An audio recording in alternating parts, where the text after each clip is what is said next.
Broken shards are falling everywhere, with the face of an uncontrollable swordmaster, a man out of his mind. This is Count Perdium's useless oldest son, Ghislain Perdium. On the battlefield, a man, or rather the finest knight of the north, cannot believe that he was defeated by that garbage human being.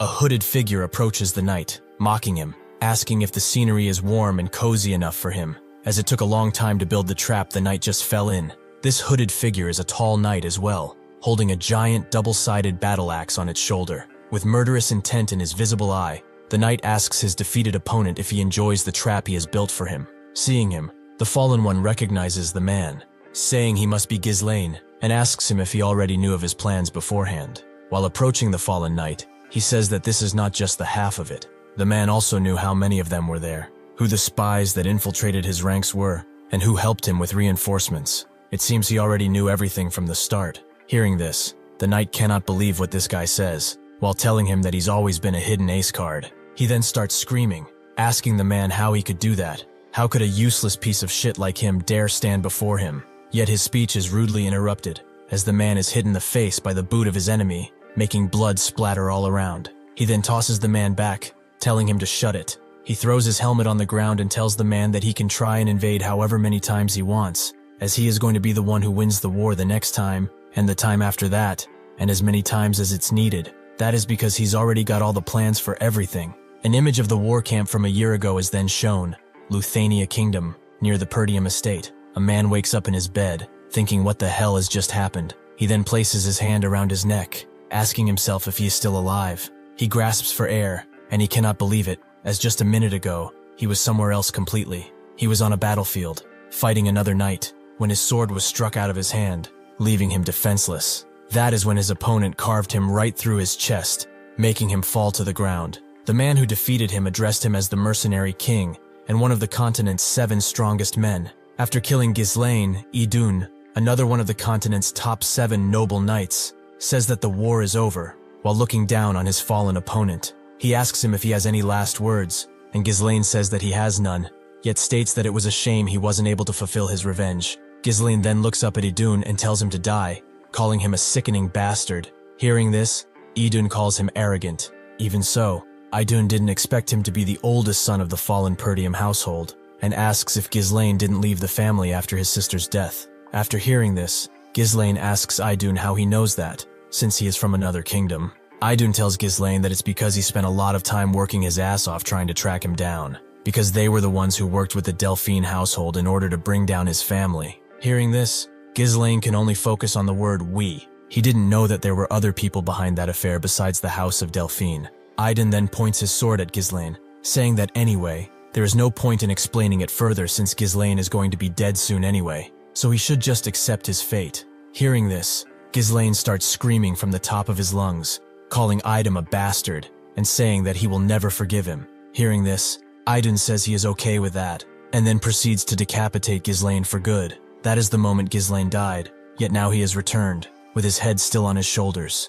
Looking at his reflection in a barrel of water, he asks himself if it wasn't perhaps a hallucination, since he also came back as his younger self. Looking around, Ghislain wonders if he wasn't perhaps taken captive and used as a lab rat for the mages or something. He then looks around expecting to see Idun, calling him a bastard, and saying that he will regret keeping him alive. A voice from behind then disturbs him, calling him young master. This voice belongs to Ricardo, a soldier of the Perdium household, asking Ghislain to come out, since he knows that he is awake. Much to Ricardo's surprise, within 1 second, Ghislain has approached him from behind, placing his sword right at his neck and telling him to be quiet. Ghislain has immobilized Ricardo and tells him that if he answers his questions, he will let him leave. Or maybe not. Seeing what's happening, Ricardo is unsure of what to say or do. He then huffs and asks Ghislain if he doesn't think that this is crossing a line, leaving Ghislain speechless. Ghislain looks at Ricardo, wondering what is up with his reaction, as he is being threatened right now,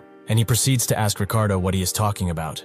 Ricardo then helps himself free and tells Ghislain that he has tired himself out with his tantrum from earlier and fell asleep, but Ghislain has no idea what he refers to. Clenching his neck, Ricardo asks Ghislain if he's forgotten everything that's happened after taking a nap, and then reveals that he was throwing a tantrum about how he was going to command the group to raid the orcs. Hearing this, Ghislain cannot believe it.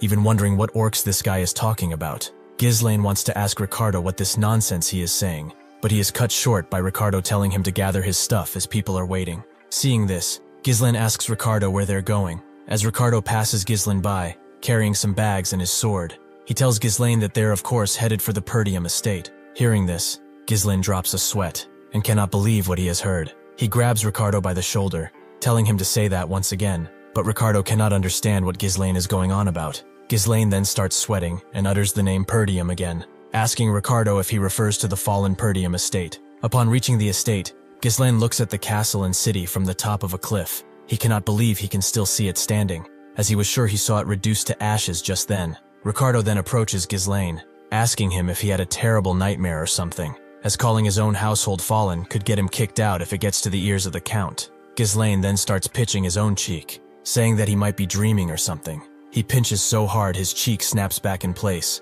hurting Ghislain, and he realizes that this is not a dream, and makes Ricardo believe he is crazy. With a young face and the estate in its original state, Ghislain realizes what must have happened. He must have traveled back to the past. His story is then shown, how his younger self resented the household. The immaturity born from being inferior led to trouble, and as more time passed, more people from the household avoided him.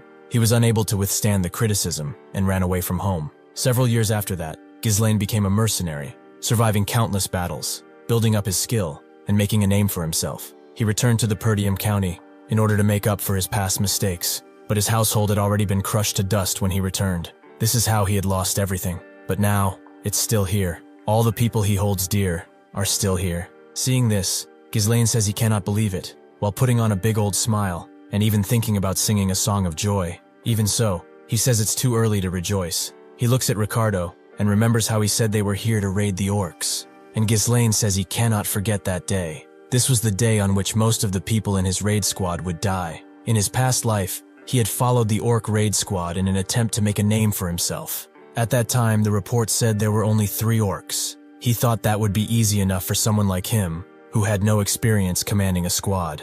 Yet when they got there were more than 20 orcs, and almost all of them died because Ghislain was stubborn and wanted to command the squad. Now Ghislain says it should be doable since those orcs didn't really have a strategy. The problem is, if those guys will trust him since they all think that he is some useless bastard. Suddenly a whole building flies above Ghislain's head. It then crashes a few meters in front of him. A soldier panics and starts screaming, saying that it's the orcs. And indeed it looks like the orcs have attacked first. Seeing this, Ghislain cannot believe it, asking if this isn't too soon, and wondering if they attacked this early in his past life as well. The orcs seem to be relentless, swinging left and right, killing everything in their path. A man then screams for everyone to get into formation. This man is the raid squad commander, Skovan, who tries to instill order among the soldiers, telling them not to panic and to get into a defense formation. While he says that, an orc swings are throwing people left and right, yet he manages to parry its attack. Seeing this, Skovan realizes that they left their guard down and got ambushed when they were least prepared. He then realizes that there are more of them than it was reported, and says that at this rate, they are all going to die. A man then screams to get the commander's attention. He tells Skovan that there's an orc behind him, but it might be too late, as he is prepared to strike down Skovan in one blow. In the next second, however, someone gets close to Skovan,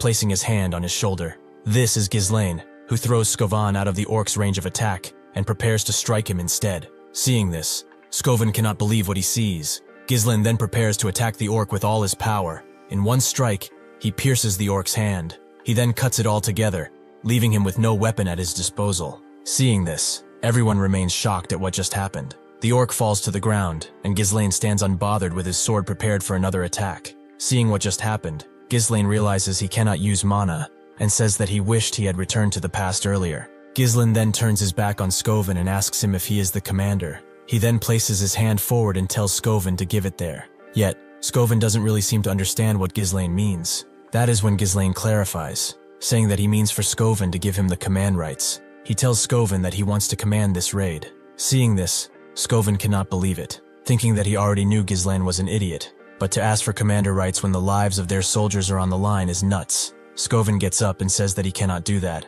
leaving Ghislain speechless. Skovan then asks Ghislain if he thinks that this is some kind of game, and tells him that even if he is the young master, he cannot give up the authority that the Lord gave him that easily. Seeing this, Ghislain calls the situation annoying, but acknowledges the fact that he would have reacted the same way if an idiot came up to him and asked for the right to command. Suddenly, another orc proceeds to attack them. Seeing this, Scoven tells Ghislain to fall back and take care, as he is still too inexperienced to lead their troops, while he leaps forward to attack the orc. Hearing this, Ghislain says that he has no other choice, then prepares his own sword to attack. He throws his sword with all his power, nearly hitting Scoven. Seeing this, Scoven turns around, picking Ghislain up, asking him what the hell he thinks he is doing. All of a sudden, he hears a noise from behind. When he turns around, he cannot believe his eyes. The sword landed right between the orc's eyes, killing him in an instant. The orc falls to the ground, and Scoven and Ghislain are left there to look at it. Scoven cannot believe what just happened, so he wonders how Ghislain has managed to hit the weak spot.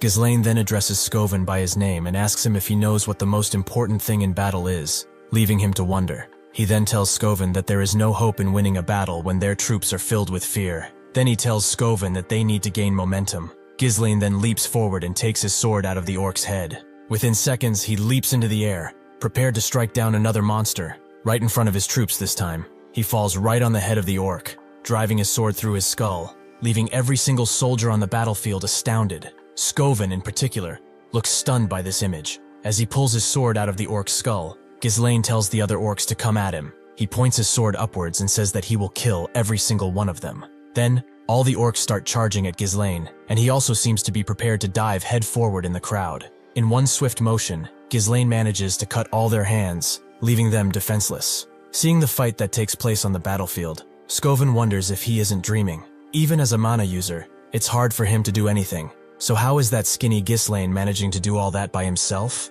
Scoven can tell that Ghislain is already tired. Even so, he is using the smallest of movements to dodge attacks. And then he uses his swordsmanship to strike at their weak spot. He is doing all of this, like a manaless swordmaster. Or perhaps even something greater, Scoven thinks. While seeing the way Ghislain is fighting, Ghislain then starts screaming, asking the orcs if this is all they've got, as he's still not warmed up. As he runs away, he yells towards the orcs that they are not living up to their reputation as a warrior species. The soldiers, seeing this, are wondering if the young master is running away. They then shout at the commander, looking for guidance. Looking at the battlefield, Scoven asks, "What the fuck is Ghislain thinking?" Running into the group of orcs and drawing their attention was good, but running away now may not be so good. Besides, it looks like Ghislain is going right towards the edge of a cliff. That's when Scoven realizes something. He might be anticipating Ghislain's tactic, after making the orcs follow him. Scoven then turns around and tells his man to raise a shield wall. He then tells the soldiers that they are going to follow the first son. As he fights the orcs, Ghislain says that if Scoven is a skilled commander, he must have realized what his plans are by now. Although Ghislain would prefer to slice all of them down himself, this shifty stamina of his won't be able to handle it. Even then, this should be enough for him to handle. Then, the orcs notice something from behind. Scoven and his men have planted their shields and spears forward and are approaching the orcs. This is when Ghislain says that this is perfect. That is when Ghislain leaps from the edge of the cliff. As he is falling down, he shouts for Scoven to do it now, and Scoven listens, shouting for everyone to move forward. They are going to throw all the orcs off the cliff. The soldiers have rushed forward with all their might, impaling and pushing on the orcs. Finally, they've done it. They have pushed them all off the cliff, and it looks like they have fallen towards certain death. Seeing this, Ricardo says that they've done it. They've managed to kill all of them, yet something remains. Scoven starts screaming for Ghislain. While he looks down from the cliff, it looks like Ghislain has managed to stop his fall by impaling his sword within the cliff's wall. Looking up, he sees Scoven and he smiles. Seeing this, Scoven cannot believe what he sees. He starts smiling and reaches down for Ghislain, telling him to grab his hand. Yet, Ghislain says that he cannot, and he lets go of the sword that was keeping him alive. He falls down, and the other soldiers remain speechless. They all scream his name, but it seems to be in vain. All of a sudden, a girl with light hair and a red dress addresses him as older brother Ghislain.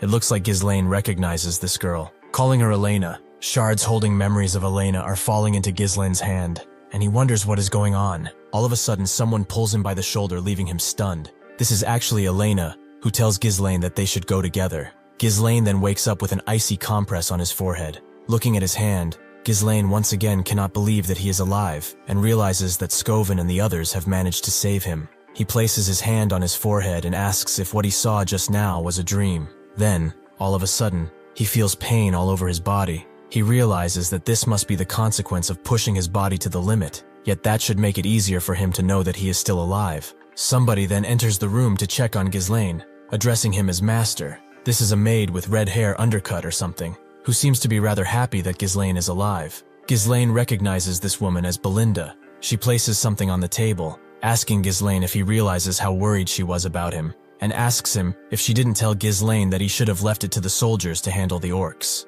Suddenly, Ghislain leaps from his bed and hugs Belinda tightly. Seeing this, Belinda asks Ghislain if she did something wrong, and Ghislain replies by telling her that he is just happy to see her. It looks like Belinda is Ghislain's personal tutor. Since he was little, she was the only one who continued to stay by his side despite his idiotic antics. But after the family fell to the ruins and she went missing, Ghislain was no longer able to see her. That is why Ghislain never thought he would see her again. While he hugs her, she asks him what he is so happy about, since they see each other every day. Ghislain then realizes that he must tell Belinda the truth. He then grabs Belinda by the shoulders and tells her to listen carefully, then proceeds to tell her that a catastrophe will soon strike Perdium, and Belinda asks him what on earth he is saying. That is when Ghislain tells her that he has died and comes back to life, but Belinda finds it amusing, saying that she is sure the orcs almost killed him. Ghislain proceeds to tell Belinda that this is not what he meant, and Belinda asks him if he is aware that he, and not Perdium, are in great danger. Belinda then starts screaming and scolding Ghislain, and he realizes that she doesn't believe him, and that this won't work at this time. Belinda then asks Ghislain what he was going to do if he wasn't too hurt to go to the festival. Ghislain then asks Belinda what festival she's talking about. Hearing this, Belinda asks Ghislain if he's already forgotten about it, and then tells him that Lady Elena has been waiting for the day to go to the festival with him. She then tells him that it would be a great change for the two of them to become close to each other again. Ghislain then takes a look at a picture, and remembers that there was a festival that always happened around that time of the year. In his past life, he didn't have time to enjoy festivals because of his traumatic experience. Ghislain then asks Belinda how long it's going to be before the festival begins, and she says that it's going to happen in about a week. As a little girl enters the room, Ghislain realizes that in a week, the day that changed his life will come, the memory that continues to haunt him even now. In 1 week, Elena, the one who just entered the room, will die. When he sees her sister, Ghislain jumps and hugs her, leaving her stunned. Seeing this, even Belinda is left speechless. While hugging her brother, Elena asks Ghislain what is up with him, and what kind of prank this is. That's when Ghislain tells his sister that he's really missed her. Elena throws Ghislain towards Belina, who catches him, and tells his brother that he is creeping her out. Ghislain, placing his hands over his chest, remarks the amazing strength Elena has, and wonders if she's always been this strong. Elena then brushes off her shoulder, and tells Ghislain that she's only there because of Belinda, and then asks Ghislain if he thinks that he can make everything okay with a hug, but Ghislain doesn't know what she is talking about. Elena then reminds Ghislain the awful things he has told her, how he yelled at Elena to piss off because she is annoying and that her breath feels disgusting, and once again Ghislain cannot believe he has done that. He places his hand on his neck, apologizing to Elena, and thinking that he didn't have the closest relation with Elena in his past life, and acknowledging that he was a piece of shit. Seeing what happened, neither Belinda nor Elena can believe that Ghislain has apologized first, with Elena even asking if he was hit in the head after fighting that orc. Ghislain tells them that he did not, and asks why they all think that, when all of a sudden, something happens. A sharp pain strikes all over his body. Ghislain falls to the ground and Elena starts mocking him, saying that there was no way he wouldn't have gotten them all in the state he is, and tells him that he has come back unconscious, and Ghislain has nothing more to say. Belinda and Elena start laughing, while Ghislain can only look up at them. He smiles as well, letting his head down, and says that everyone is just as he remembers them. Then, he wonders why his past self spent so much time on useless things. In the festival that comes next week, he rejected Elena's offer to go together, making an excuse that the events from the raid squad made him upset. That was the last time Ghislain had seen her. Elena's body was then found shredded into pieces along with her bodyguards. That is when Ghislain realizes that he should have been there to protect her. A knock on the door is then heard, as someone asks if they can come inside. These are Elena's bodyguards, Jamal and Philip, who are happy to see Elena, as they were looking all over for her. Seeing them, Elena asks if something has happened, as she has told them to wait outside, and the guards apologize and say that the servants asked her to oversee their work on the festival supplies. Hearing this, Ghislain wonders why they would ask Elena. Belinda, seeing this, tells Ghislain that he wouldn't know, because he is always lazing around all day. But there's such a shortage of workers in Perdium that even the young lady needs to work. As Elena leaves, she waves goodbye to Ghislain and Belinda, and tells him to take care of himself, while Ghislain wonders if they are really that short on workers. He didn't care about these things back then, so it's obvious that he wouldn't know. Before Elena leaves, Ghislain places his hands inside his pockets and asks her if he could help. Hearing this, Elena turns around with a weird expression on her face. Once again, Belinda is stunned that Ghislain has volunteered to help, and Elena wonders if he really got hit in the head. Next, we are at the festival, and it seems like tents have been set up with all sorts of things. Among the servants, screams can be heard, and people are looking really uneasy, as Ghislain says that he wants to help. But Elena tells him to go away, as people will be too scared to work with him around. They seem to be fighting, with Elena pushing him away, and Ghislain asking that this is the way she treats the people that want to help her. And Elena replies that the way Ghislain can help them is to stay out of their way and out of trouble. As Elena pushes her palm further in Ghislain's face, he thinks about the circumstances in which her body was found, near the slums, far away from the festival grounds. So that means that someone must have called her out there or forcibly moved her there. In order to prevent any of that, Ghislain must first learn the ins and outs of the castle. All of a sudden, someone disturbs Ghislain from behind. Looking away, it appears that Ghislain recognizes the man. He is the old man, Fergus, who, out of breath, resting with his hands on his knees, tells Ghislain how happy he is that he is well,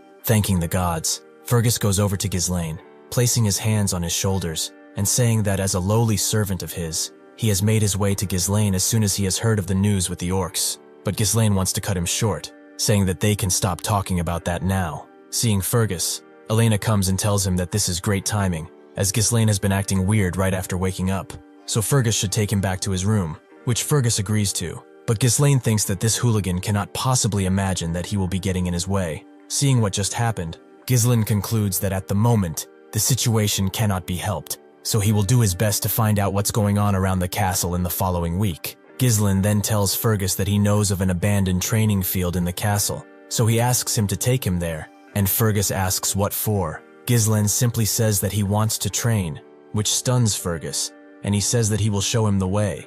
Getting to the place, Ghislain seems to be surprised. For an abandoned training ground, the place is in much better condition than he would have thought. Ghislain thinks that this is a perfectly suitable location for him to train at, and says that he's never seen anything like this as a mercenary. Then Fergus tells Ghislain that they've maintained in the case that he would ever wish to use these facilities. Fergus then tells Ghislain that he is certain that whatever Ghislain is going through is just a phase. That is when Ghislain realizes that this is what Fergus must have been doing in his past life as well, waiting for Ghislain to return and use these places. Ghislain lets his head down and thinks for a second, saying that this must have been what happened. He then goes on to friendly slap Fergus on the shoulder and tell him that he needs to live a long life as dying really feels like shit, which intrigues Fergus, as he says that Ghislain is talking as if he'd already experienced life and death. Hearing this, Ghislain says that Fergus is, as expected, really smart, and then proceeds to tell him that he really died and got resurrected. But Fergus tells him that this is enough tomfoolery, and doesn't believe him.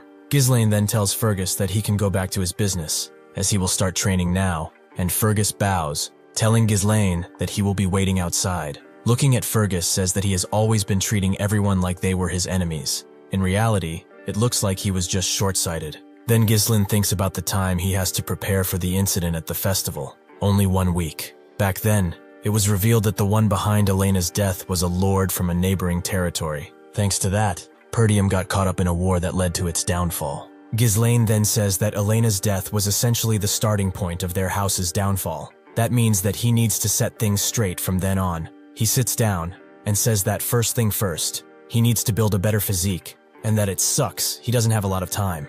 Even so, he should at least be able to control mana. Mana is a supernatural resource that allows humans to break through their limits. Most people say that noticing and taking in the mana is the hardest part, but Ghislain was able to do that even on the chaotic battlefield. He has to connect the mana particles floating in the air and bundle it up as if he's spinning a spool. For someone like him, who's experienced thousands and tens of thousands of battles, creating a mana core is a piece of cake. But if it was just that, he couldn't have been part of the strongest 7 of the land. With the method from that half-burned book on magic that he picked up, he can do so much more. Along with the natural mana core of humans, he can create a second and even a third mana core. This way, he can create a connected mesh of multiple cores. This is what will create an explosive force. Suddenly, as he does this, blood splatters through his nose. It seems like 3 cores are his limit right now, even if he was able to reach 5 in his past life. This method allows him to create an explosive force in a short time, but it also requires an extremely large amount of mana in return.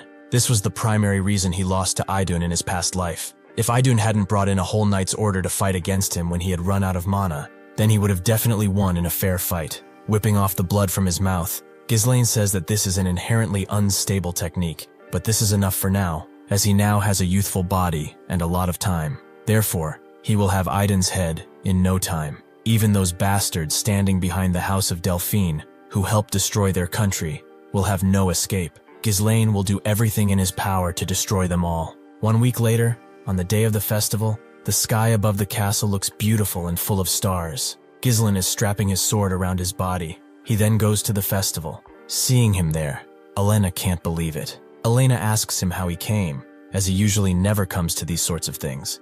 And Ghislain says that as a Perdium, he should at least come to festivals once in a while. Elena then tells her brother that he has been acting really odd recently, and that she has heard that he has been doing nothing but training in the past week. Ghislain, annoyed, asks Elena what is wrong with the next in line of a knight family training, and Elena looks up at him in a weird way, saying that Ghislain never cared about these things before. She tells him that he was the one who said their dad was annoying, and that he wished he were the lord already, and Ghislain doesn't seem to take this comment well. Even so, Elena turns around, walking away from Ghislain, and saying that she likes the way things are going now. Looking up at the sky, she tells Ghislain that it seems like the old him is back. Hearing this, Ghislain doesn't say anything and just looks towards Elena. Then he reverts his gaze, and thinks that he has realized something in the past week. Because his actions have changed, his reception in the future are also slowly beginning to change, Ghislain thinks, as Belinda instructs Elena's bodyguards to figure everything out themselves if Ghislain creates any trouble, as they really can't afford to have any problems, especially with a lot of visitors,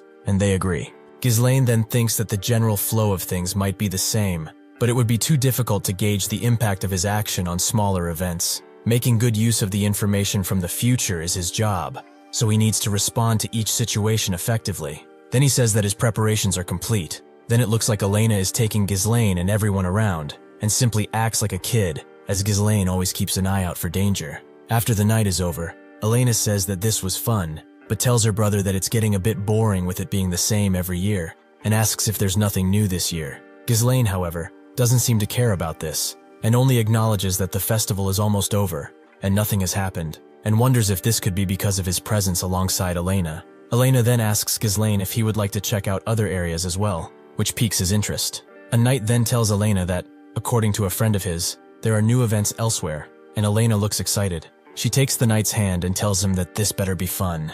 This is when Ghislain realizes that it must have been the two guards. They were the traitors of their house. Elena's escorts, Jamal and Philip, were the most trusted knights in the feud, because they had protected Elena ever since she was a child. In Ghislain's past life, it was known that they were murdered while protecting Elena. Next, it seems that Jamal and Philip have taken Elena and Ghislain to the next attraction, an empty square somewhere in the city, and Elena seems to be left speechless by this act. She asks her guards what this is, as there is nothing around, and asks Jamal if he is sure there will be a performance in such a dirty place, and he responds by telling Jamal that they are probably not prepared yet. He tells Elena that people should be there soon, but she gets annoyed, mocking Jamal, asking if he would ever want to perform in a place like this, while Ghislain isn't saying anything. Even so, he thinks that this is just as he expected. This may seem like a simple deserted street at first sight, but appearances may deceive. If you look at the placements of the obstacles, they are specially placed to block the escape routes. Ghislain thinks that they must have made preparations in advance,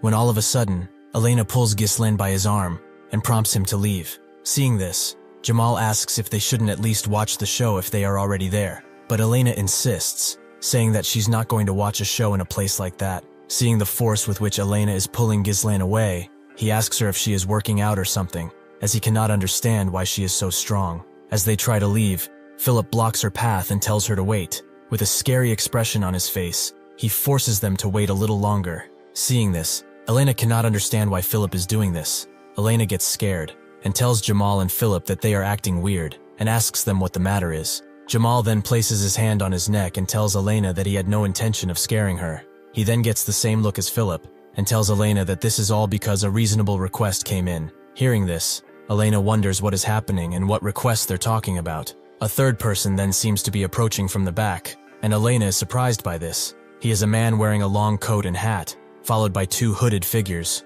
This man is Frank, who tells the two men that, as expected, their work process is clean. Jamal turns around to speak with the man and says that he has brought the young lady as Frank requested, so their deal ends there. Frank then sees Ghislain and tells the man that he didn't request that he be there as well. Seeing them, Elena starts shivering, hanging onto his brother's arm, but Ghislain looks relentless, not a sweat on his face. Jamal says that he will just hand him over for free, as he followed them foolishly, not knowing that this would be his graveyard. Ghislain then addresses Jamal, asking if he really thinks he will get away with selling them out. In return, Jamal tells him that he should be worrying about himself, as all they have to do is run as far away as possible. Jamal then tells Ghislain that they were just getting sick and tired of this impoverished land, which has been tormented by the barbarians. Even so, he is sure that there are plenty of others leaving Perdium besides them anyway. Within the split second after Jamal finishes his sentence, it looks like Ghislain has already cut him. Blood splatters from Jamal's mouth, and he doesn't understand what is going on. Seeing this, everyone remains stunned. As Jamal falls down in two distinct pieces, Ghislain says that Jamal is right, but at least those people have never sold them out. He then turns his head towards Philip and asks him if he doesn't agree. That is when Philip grabs Elena as a hostage, and thinks that Jamal was an idiot for losing to an amateur like Ghislain. Then he gets the grand prize of a sword through the forehead. As he falls to the ground, he renders what just transpired impossible. Philip sits dead on the ground, and Elena hugs Ghislain. Seeing what just happened, the two hooded figures that came along with Frank asked him if he is sure that is the eldest son of Perdium, as they thought he had never had any real combat experience or fundamental training. Frank says that judging by his appearance, he is not mistaken. Even so, he wonders how he could have killed two knights when he was also taken by surprise. More so, with attacks that used mana at that. Elena looks up at Ghislain and asks him what is happening right now. Ghislain doesn't say a word and thinks about what he should do. He then hits Elena behind the neck. He renders her unconscious and carefully lets her down on the ground, telling her to take a little nap. From behind, Frank addresses Ghislain, thanking him that he has done the dirty work for them. Frank approaches and tells him that he is much different than he has heard, and says that they were planning on taking care of those two themselves. As Frank takes a puff from a pipe, he asks Ghislain if he has been hiding his skills. Ghislain pulls out his sword from Philip's head and asks Frank why he cares about that. He then looks over and thinks that there are three of them. He concludes that the two beside him are nothing, but the one in the middle exudes the amount of mana on a different level. Ghislain also recharges his mana and says that he has to end this quickly. Ghislain asks Frank whose request this was, but he says that there is no need for the dead man to know this. Hearing this, Ghislain says that he knew Frank wouldn't give the information so easily, but in the end, it doesn't even matter. He then prepares his sword and tells Frank that he will want to spill it out soon enough anyway. Seeing this, one of the acolytes behind Frank asks if they should sever his head, but Frank says they should not. Instead, they will capture Ghislain alive and break every limb in his body until he can't help it but go mad. He looks at Ghislain over his glasses and says that he must writhing in pain for the shape to come out beautifully. The servants respect the order and proceed to attack Ghislain. Ghislain takes something in his hand and prepares to use it on the men. He throws the object towards the men. It looks like a firecracker, and they don't understand why Ghislain would throw this at them. The firecracker, it seems, had only one purpose: to distract the men's attention, as in the next second, both his head and the firecracker were cut. Ghislain has struck the men from underneath, right through the firecracker and his forehead. Seeing this, the other acolyte calls it a shallow trick. He tries to strike Ghislain from the back, but he uses his sword to block the attack. Ghislain notices something and reverts his gaze. He wraps his arm around the man's blade, blocking it there. Then he takes the blade from his opponent's hand and prepares to strike him. With one single cut, he takes his head clean off. However, the fight is not over, as Ghislain notices something. It seems like Frank went for an attack behind his back. Once again, Ghislain manages to parry his attack. Seeing this, Frank cannot believe that Ghislain has managed to block his attack from that position, as it was a perfect sneak attack too. With two swords now in his hands, he goes for a counterattack on Frank, but he notices and jumps away. Even so, it looks like Ghislain's attack hit, not at its full force, but it sure did some damage to Frank. His pipe, now broken, lies on the floor. Once again, Frank goes for another attack on Ghislain. Ghislain uses both of his swords to block this attack. Seeing how good Ghislain is, Frank says that he is surprised, as if he would have been lacking in mana, he would have been beheaded by Ghislain's attack. Ghislain also thinks about what just happened, wondering how the guy survived a strike to the neck, and concluding that he must have focused his mana around his neck to reduce the damage. As Frank prepares his next attack, he tells Ghislain that he doesn't know how he managed to learn such strange swordsmanship at that age, but it doesn't matter. This is the place where he will perish either way. He attacks Ghislain again and tells him that there is no way he will defeat him with such feeble mana. Then, he screams that Ghislain will die here. Yet, something might not be right, as Ghislain smiles upon hearing this. Seeing this, Frank wonders why he'd do that. That is when Ghislain plants both his swords firmly on the ground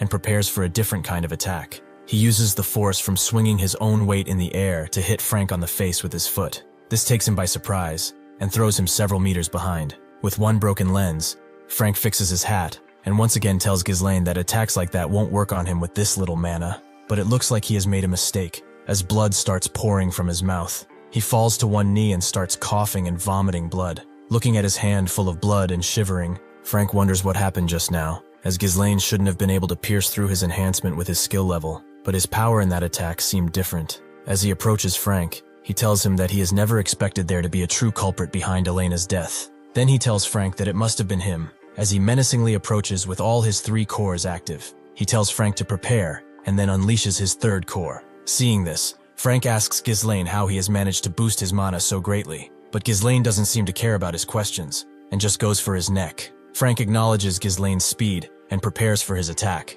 They fight, with Frank managing to block Ghislain's attacks. But this might not last long, as Ghislain seems relentless in his attacks. Frank even says that his hands are getting numb only from blocking his attacks, which should be impossible. With his sword almost shattering and chipping away, Frank says that no matter how much mana one draws, it usually has a limited effect. That being said, Frank says that he has never heard of a method that increases mana so explosively like this. Looking at Ghislain, he looks like he has become a completely different person. It looks like with his next strike, Ghislain has managed to completely break Frank's sword. Not just that, but he's also cut him down his chest. With the amount of blood coming out, it seems like the mana might not have been enough this time. Even so, Ghislain goes for one more attack. He uses the tip of his sword to pierce Frank right through his chest. With this, his pain reaches critical heights, making him scream and cough up even more blood. Ghislain then punches his chin, making him close his mouth. He pushes Frank with his back against a wall, and says that they will now finish their conversation from earlier.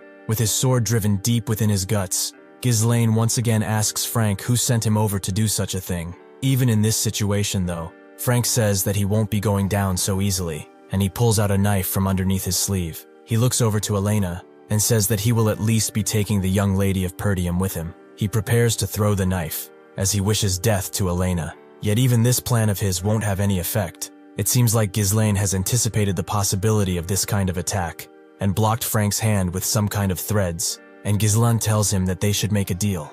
If Frank doesn't try anything useless and answers his question, Ghislain will sheath his sword. Looking down at Ghislain's hand, Frank realizes that these are threads created with mana, stating that he cannot move because of them, and wonders when he made such things. It turns out that he did that right at the beginning of their combat, when he was also gathering mana. Clenching his sword harder, Ghislain says that he is sure that someone of Frank's caliber would know how to patch themselves up, unless he destroys his mana core, in which case it wouldn't even matter anymore. Hearing this, Frank is left speechless, unsure of what to say. That is when Ghislain drives his sword deeper, making Frank feel a sharp pain. Looking down, he cannot believe it. His mana is scattering, and his core shattering. Seeing that Ghislain is ruthless, he asks him if he is out of his mind, as one wrong move could make the backflow of the mana to create an explosion and blow up the whole area, and asks Ghislain if he is planning to self-destruct. Even at this point, Ghislain seems to be unhinged, saying that the scenario Frank proposed could only happen with someone unskilled, but he can manage it. Looking at Ghislain and sweating profusely, Frank realizes that Ghislain is not bluffing. Seeing death in Ghislain's eyes, he realizes that he must do as he says, if he is done for. This is the moment Frank breaks and shouts that the one who put him up to this was Count Desmond. He tells Ghislain that he is the one who has requested this because he needed a pretext to start a war against the Perdium and Degard families. Hearing this, Ghislain asks if that is so, and thinks that Frank would not be lying in this situation. In his previous life, such underground work was left for the families allied with the ducal house, and wonders how would Duke Delphine even dare to orchestrate this nonsense behind their backs. Ghislain then pushes Frank against the wall, and asks if this was the reason for which he wanted to murder Elena, and he tells Ghislain that he is correct. Then Ghislain drives his sword all the way through his guys, while raising them up in the air. Frank asks him what he is doing, as this is different from what he has promised earlier. Hearing this, Ghislain asks him what the matter is, as Frank must have killed plenty in his time, so he shouldn't be scared when his time comes. After hearing this, It seems like Frank is the one who starts laughing, and this Ghislain is the one left to wonder why. Frank tells Ghislain that it wouldn't matter if he kills him anyway, as he has already managed to finish the work with the Degard, and asks Ghislain if he thinks that people will listen to a punk like him. Ghislain grabs Frank by the face, while Frank tells him that Perdium will perish due to war. Yet it looks like Ghislain doesn't agree, and tells Frank that he is about to let him onto something. He lets him in on the secret that he was reborn after dying, so it will be different this time.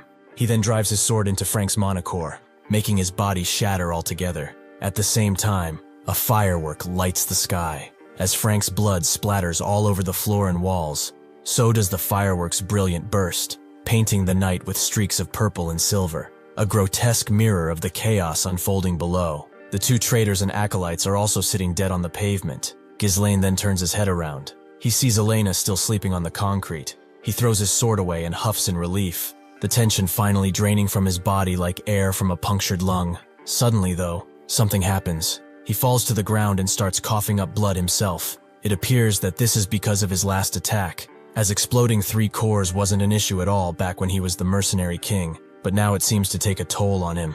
That is when Ghislain says that he won't fall like this, and so he is approaching a house. He hits the door so hard it flies away, and finds 2 corpses on the floor. In his previous life, they found another body besides Elena's at this place, and according to what the guy said earlier, it can only be one person. That is the son of Degard. Ghislain goes over to take a look and says that it seems like he was killed along with his escorting knights. So this is how they silenced them and framed them as Elena's killers. The moment this is revealed, the war will break out. Therefore, Ghislain must erase the evidence. So he pulls out another firecracker. He starts a fire to burn down the house, and as he carries Elena away, says that he won't let things happen as he intended them to. But it looks like he is not alone, as someone also watches him from afar. As he leaves, though, the hooded figure does too, leaving no trace behind. At some kind of council gathering, the figure informs its superiors that the mission was a failure, and the higher-ups cannot understand how this could happen, asking the hooded figure if they couldn't take care of just one girl, especially since they've sent Frank,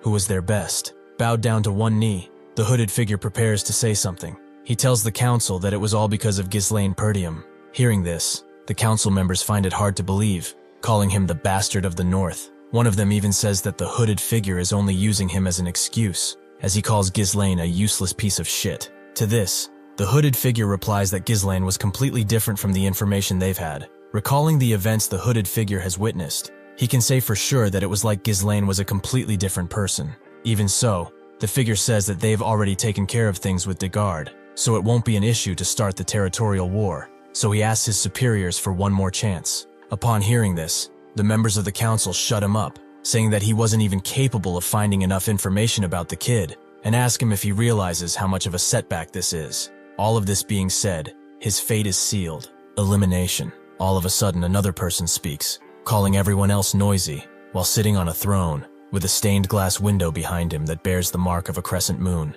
The man goes on, asking the hooded figure what kind of chance it wants. The hooded figure states that he will get rid of Ghislain Perdium, and the man on the throne asks how. The hooded figure then reveals that he will make a duel happen naturally, and that there is someone he has in mind. Hearing this, the council gets interested, and they ask who that is. The hooded figure reveals that he talks about Cain Logis, someone famous for their strength-based swordsmanship. Despite his young age, he's the epitome of strength, so the spy can confidently tell that there is no one in the north who is a match for his strength. Besides, Cain is Ghislain's cousin, so he is sure it won't be forced to have them meet. Upon hearing this, the council remains silent. The men on the throne also stay silent for a couple of seconds. He then replies, telling the figure that if it fails, there will be no next time for him, and that is when the hooded figure shouts that he won't disappoint him again. Next, it seems we are back at the Perdium training castle. On the training grounds, Fergus seems to have come to inform Ghislain of something, but he doesn't get to finish his sentence. Ghislain uses his mana strings to grab his sword, leaving Fergus astounded. He makes the sword fly through the room towards him, while Fergus is simply left to watch the whole event. He catches the sword and prepares to swing again. As he spins the sword around, Ghislain says that this should do. That is when he looks over and notices Fergus. He greets him, and Sir Fergus bows, saying that Ghislain was so focused on his training that he didn't want to disturb him. Fergus then asks Ghislain how he managed to do what he just did, grabbing the sword. Ghislain then uses the sword as a yo-yo to ask Fergus if this is what he's referring to. Ghislain then tells Fergus that he is using mana threads, which use mana like strings. Ghislain thinks that in his past life, he's been using it all the time, but at his current skill level, he needs to implode his core in order to use it like he used to, because he is lacking mana. Even so, if he only makes one thread to use less mana, he can still use it despite having less mana. Seeing this, Fergus says that he thought he had been training his mana for a long time, yet he's never seen something like this before. Fergus then thinks that just a while ago, Ghislain didn't even train, let alone use mana, so he wonders how he was able to come up with the idea of using mana like this. After this, Ghislain interrupts Fergus's thinking, asking him if he needed something, and Fergus also remembers what he came in for. He informs Ghislain that he just wanted to come by to inform him of something, and Ghislain asks what's up. That is when Fergus bows before Ghislain and thanks him for protecting Elena. Hearing this, Ghislain asks him why he is doing that, as this is just something he should have done either way. Even so, Fergus sends the conversation and invites Ghislain to eat. A few days after that, the festival was paused, and it only made sense since a guard knight tried to traffic the young lady. At the table, Elena is upset because everyone says she is lying when she tells them that Ghislain was the one to save her. Elena tells his brother that he should do something about it, but Ghislain doesn't want to bother, saying that they won't believe them anyway. Belinda also gets mad, saying that it was Jamal and Philip trying to take Elena for themselves, saying that she knew they were perverse, but Elena tries to make her stop. Looking over the table, Ghislain smiles, happy that Elena lives. He was able to stop the war from happening, but he is sure they won't give up so easily. Ghislain says that he won't be able to stop them on his own forever, so he needs to grow a military force. A maid then comes in, excusing herself, and bringing the food. As the maid places the food in front of Ghislain, he says that in order to achieve his goal, he must get more into politics. Ghislain lifts the cover that was put over the plate, and he's greeted with only one piece of bread. Looking at the plate, he cannot understand. Ghislain asks Belinda why they're getting the dessert first, but Belinda says this is no dessert, and that Ghislain knows the situation they're in. From an open window behind Ghislain, a scream is heard. A fat man screams for Ghislain or the Lord to compensate for the damages they have caused with the cancellation of the festival. In fact, a whole crowd is gathered at the entrance gate, protesting about compensation. One of the commoners shouts at the guard behind the gate to come out, saying that they are swimming in money inside there, while the guard tries to calm them down. Looking out the window, Ghislain wonders what the hell is going on. Belinda, staying next to Ghislain, says that she knew they would do this, but Ghislain doesn't know what she's talking about.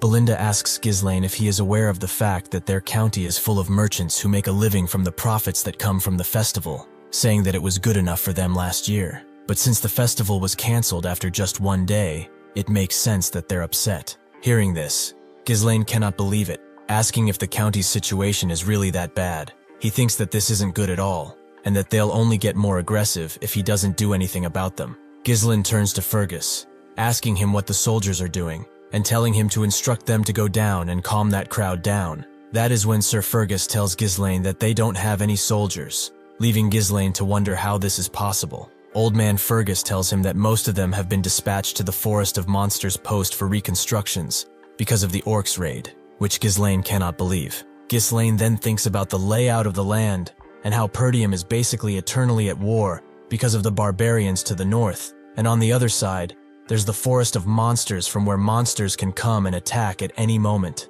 No money, no soldiers. Ghislain thinks that everything is a mess. Ghislain then takes Belinda to the corner of the room in order to tell her something, which makes Elena wonder what they are talking about.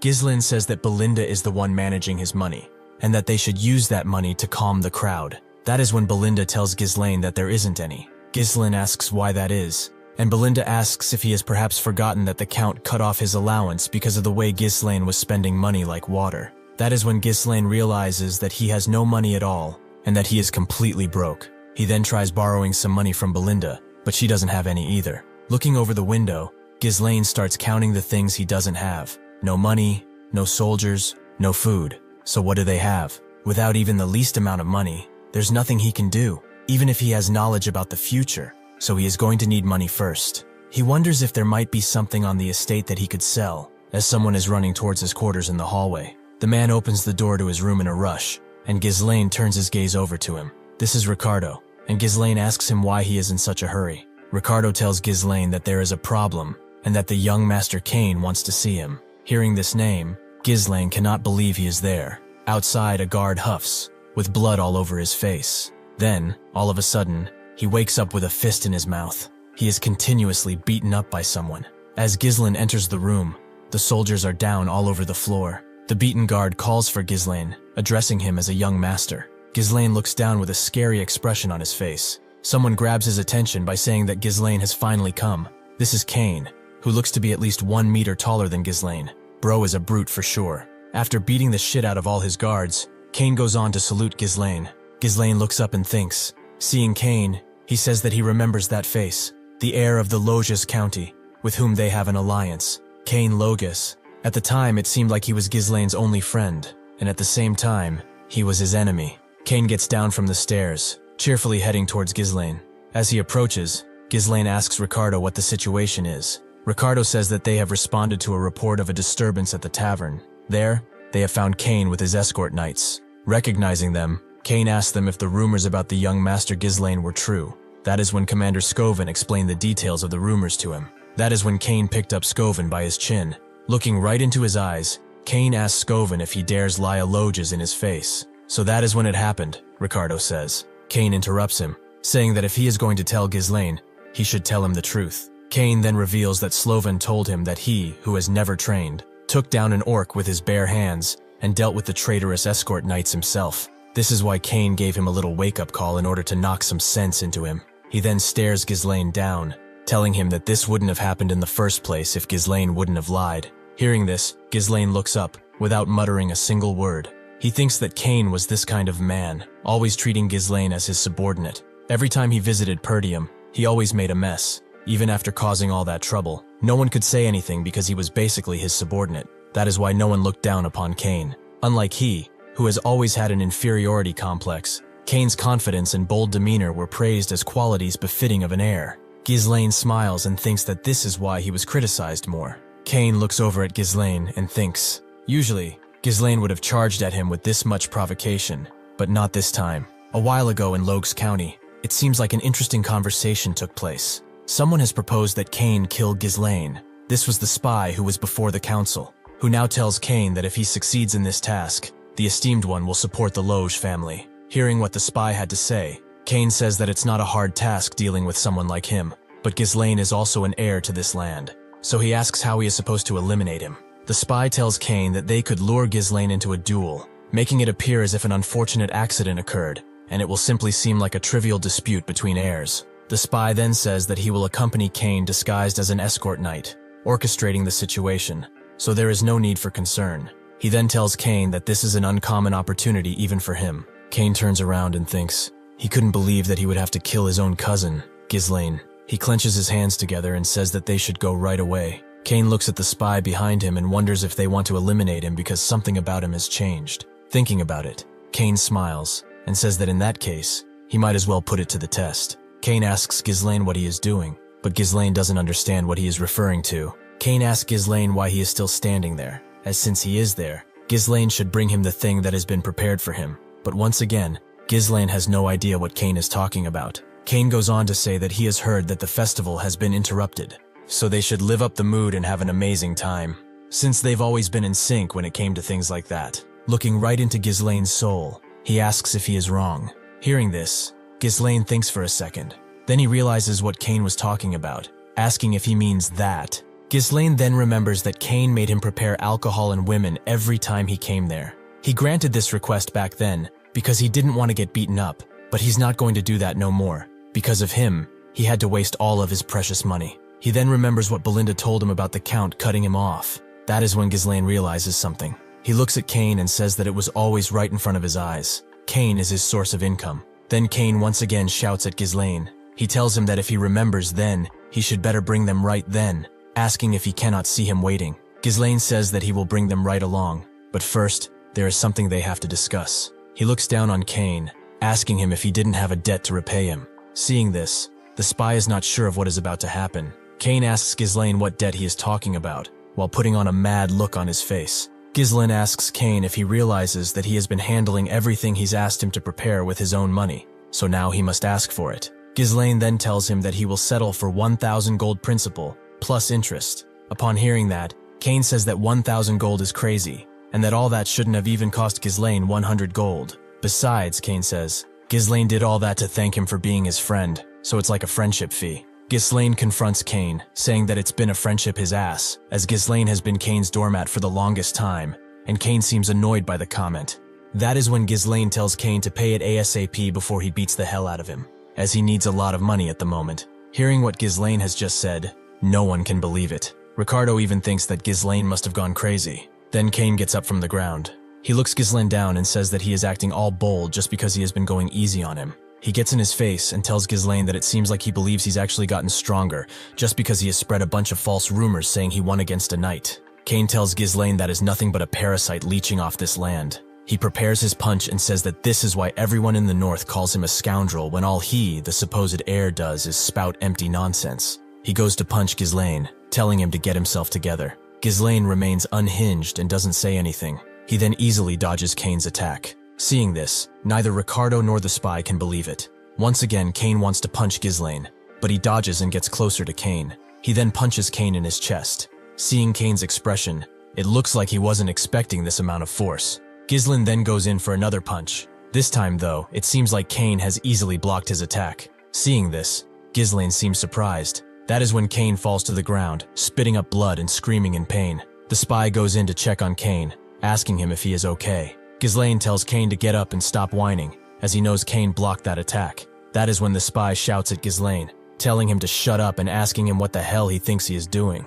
Everyone in the pub cannot believe what they are seeing, asking themselves if Ghislain just beat up Cain. Ghislain looks over at the people in the pub and realizes what is going on. Seeing this, he smiles and thinks that if this is how Cain wants to play, he will play along. It looks like Cain even turned to the spy, asking him how he likes his acting. The spy says that it was excellent, as Cain has set the stage perfectly to make it appear that the fault lies with Ghislain in everybody's eyes, and that this should be more than enough to justify a duel. Cain prepares to take off his coat, and thinks that it's a rare opportunity to gain such powerful backing, so he must make sure to leave a lasting impression this time. He remembers what he discussed with the spy in his office. Cain prepares to throw his glove, saying that this is the perfect time to cut off Perdium, a falling power. Cain goes on to scream, making a scene as he holds up the glove, and asking Ghislain how he dares after trashing the dignity of nobility with lies, also attacking him simply for trying to verify the truth. He wants to challenge Ghislain to a duel, but all of a sudden, a glove is shoved in his face.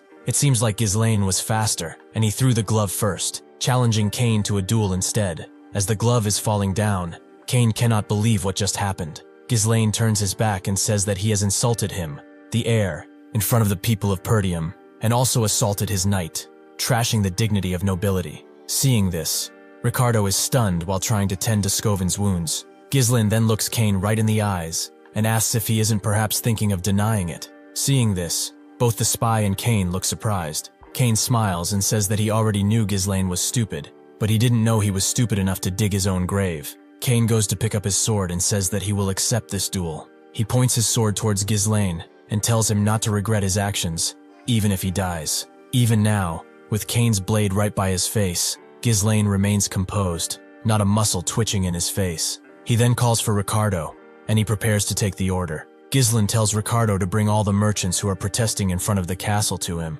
It looks like Ghislain wants all of them there to see how he will make them big money. The festival was suddenly cancelled, and the atmosphere, which had heated up to its peak, suddenly cooled down, leaving behind some tourists who couldn't return out of regret. Ghislain says that they must be in a state of incomplete combustion, as they are not able to spend their money or time. In such a situation, if an event were to take place to soothe them, things might change, Ghislain thinks, and it appears that he has already thought about such an event, as a whole crowd seems to have gathered behind him. It looks like there's going to be a duel between Ghislain and Cain, and people are throwing bets left and right. With this, the merchants in the streets have started once again selling their stuff. Even gamblers have a place where they relax, with one man preparing to take their bets in. With this said, everyone is throwing their coins on Master Cain. In the arena, Cain plunges his sword into the wood beneath his feet. Cain then asks Ghislain how he dares turning a sacred duel into a marketplace. Then he tells Ghislain that he wants to make one thing clear right from the beginning. His blade won't stop, even if Ghislain surrenders. Hearing this, Ghislain is speechless but realizes something. This must be exactly what Cain wants. After that, Ghislain tells Cain that now, since they have enough people gathered, they should start. Suddenly, Cain's companion shouts for people to wait, getting Ghislain's attention. The man says that he doesn't think a proper bet can proceed at this rate. Hearing this, some of the people wonder why that is. The betkeeper then reveals that this is because no one has placed any money on Lord Ghislain. Hearing this, Ghislain doesn't say a word. The people around the arena, though, start talking, saying that in all fairness, the result is too obvious, and that Ghislain, that punk, has no chance against Master Kane. One guy even asks if there are any idiots stupid enough to bet on his side. Seeing this, Kane mocks Ghislain, saying that even the marketplace is ignoring him. Another man then comes with a proposition to change the contents of the bet and see how long Ghislain can endure against Master Kane. He then places a bag full of gold coins on the betkeeper's table. This is no other than Commander Scoven, being helped by one of his soldiers, saying that he will bet on his young Lord Ghislain. Seeing this, Ghislain smiles. Another bag is then being thrown on top of the first. This time, it's Elena and Belinda, saying that she would also like to bet on her big brother. This time everyone, even Ghislain, remains stunned. Elena asks if her money would be enough to cover the bet, while Belinda tells her that she advised her against it. The bet's keeper, however, says that this would be more than enough. Seeing this, though, Kane's companion doesn't seem to be happy with this development. Kane even says that they are making him wait for no reason at all, being sure there is no way Ghislain could win, or even stand against him. Then, someone tells them to get ready. Ghislain tells Kane that since he is older than him, it would be weird if he makes the first move, and Kane asks what he means. With this, Ghislain takes out his sword. He flips it around a couple of times, then he cuts through the air, with the blade ending up at his side. This was a provocation, as Ghislain tells Kane to come at him. Seeing this, Kane remains silent. As he prepares his attack, Kane asks Ghislain if he doesn't think it's a little late for him to act as the older one. Someone gives the go, and Kane leaps from his spot. He attacks from above, prepared to take Ghislain down in one strike. Thankfully, Ghislain manages to block his attack. Ghislain struggles, as Kane is indeed a powerful opponent. As he pushes down on Ghislain with his sword, Kane tells his cousin that he has already stepped too low to save any face now. He then grabs his sword, and Ghislain almost falls on his back. Kane tries to pin Ghislain down with the handle of his sword, but Ghislain manages to dodge it. While holding the blade of his sword with his bare hands, Kane once again prepares to attack Ghislain. He tries to kick him, making rubble fly all around, but Ghislain dodges. The crowd cheers for Kane, saying that as it is expected, he won't endure even one hit from his opponent. Hearing this, Kane laughs. Seeing his face, Ghislain wonders why is he even laughing like that. Outside the arena, looking at the match, Belinda tells Elena that they must stop them somehow, but Elena remains silent. The informer from earlier, Kane's companion, says that it's too late already, as no matter who the opponent is, the moment they decide to cross swords against Kane, they're already trapped. The opponent, overwhelmed by that immense power, will become consumed by the thought that there's no chance to counterattack, and they will use up all their energy solely on evasion. In the end,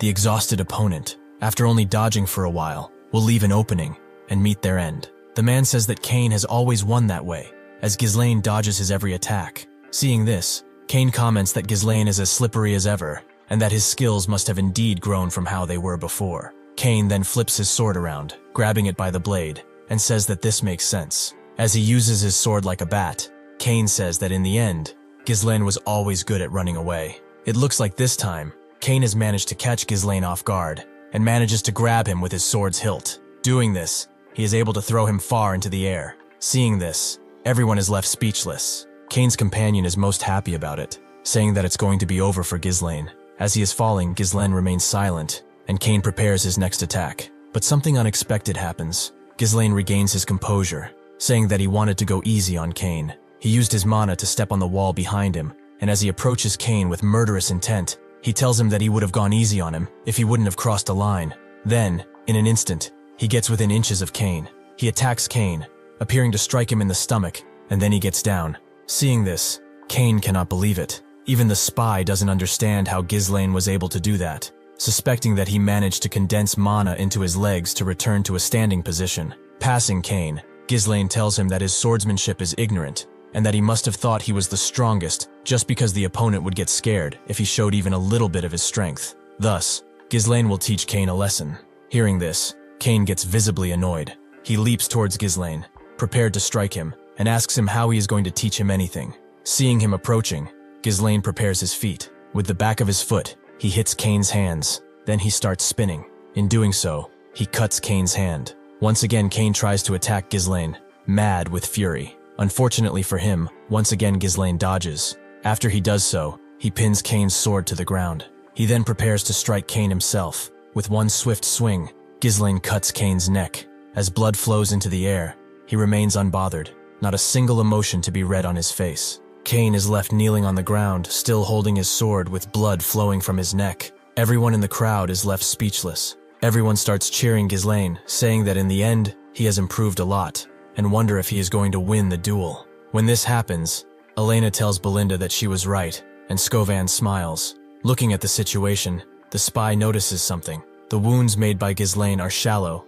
precise. Even though he could have made them deeper, he didn't want to. Kane even wonders how could that punk show such a level of swordsmanship. From the ground, he looks up at Ghislain. So does Ghislain towards Kane, but he doesn't speak even a word. Ghislain then throws away the sword. He looks at Kane and says that such a skill gap won't provide enough entertainment. He then says that from now on, he will be fighting barehanded. Hearing this, Kane is not sure what to make of it. Ghislain tells Kane that he wanted to use this opportunity to educate him today. With his bare knuckles, that is. Hearing what Ghislain just said, Kane cannot believe it. Ghislain tells him that he is right, and now that it is clear Kane is no match for him in swordsmanship, he will take a handicap, and they will fight barehanded, where Kane is supposed to excel. If he wins, then he will get twice the initial amount, 2,000 gold. Hearing this, the bettors cannot believe it. Even the spy that came along is surprised. The spy cannot believe what Ghislain is doing, and thinks that he would have never thought he'd see the day when he will be thankful for his insanity, and thinks that fortune is still on his side. The bet's keeper then announces the changes, and says that the event is a barehanded fight between the same opponents. Once again, everyone is betting on Kane, saying that challenging him in a sheer force contest is outright stupid, but it appears that there is a twist, and this time there are also people betting on young Master Ghislain. Hearing what Ghislain has proposed, Kane starts laughing, saying that Ghislain amuses him. He tells Ghislain that if this is what he wants, then they will fight without any weapons. He then throws away his cape. He prepares to strike Ghislain once again, and tells Ghislain that he will use the sword. Seeing this, Belinda calls Kane an asshole, and tells Ghislain to also pick up his sword. Kane then swings his sword at Ghislain.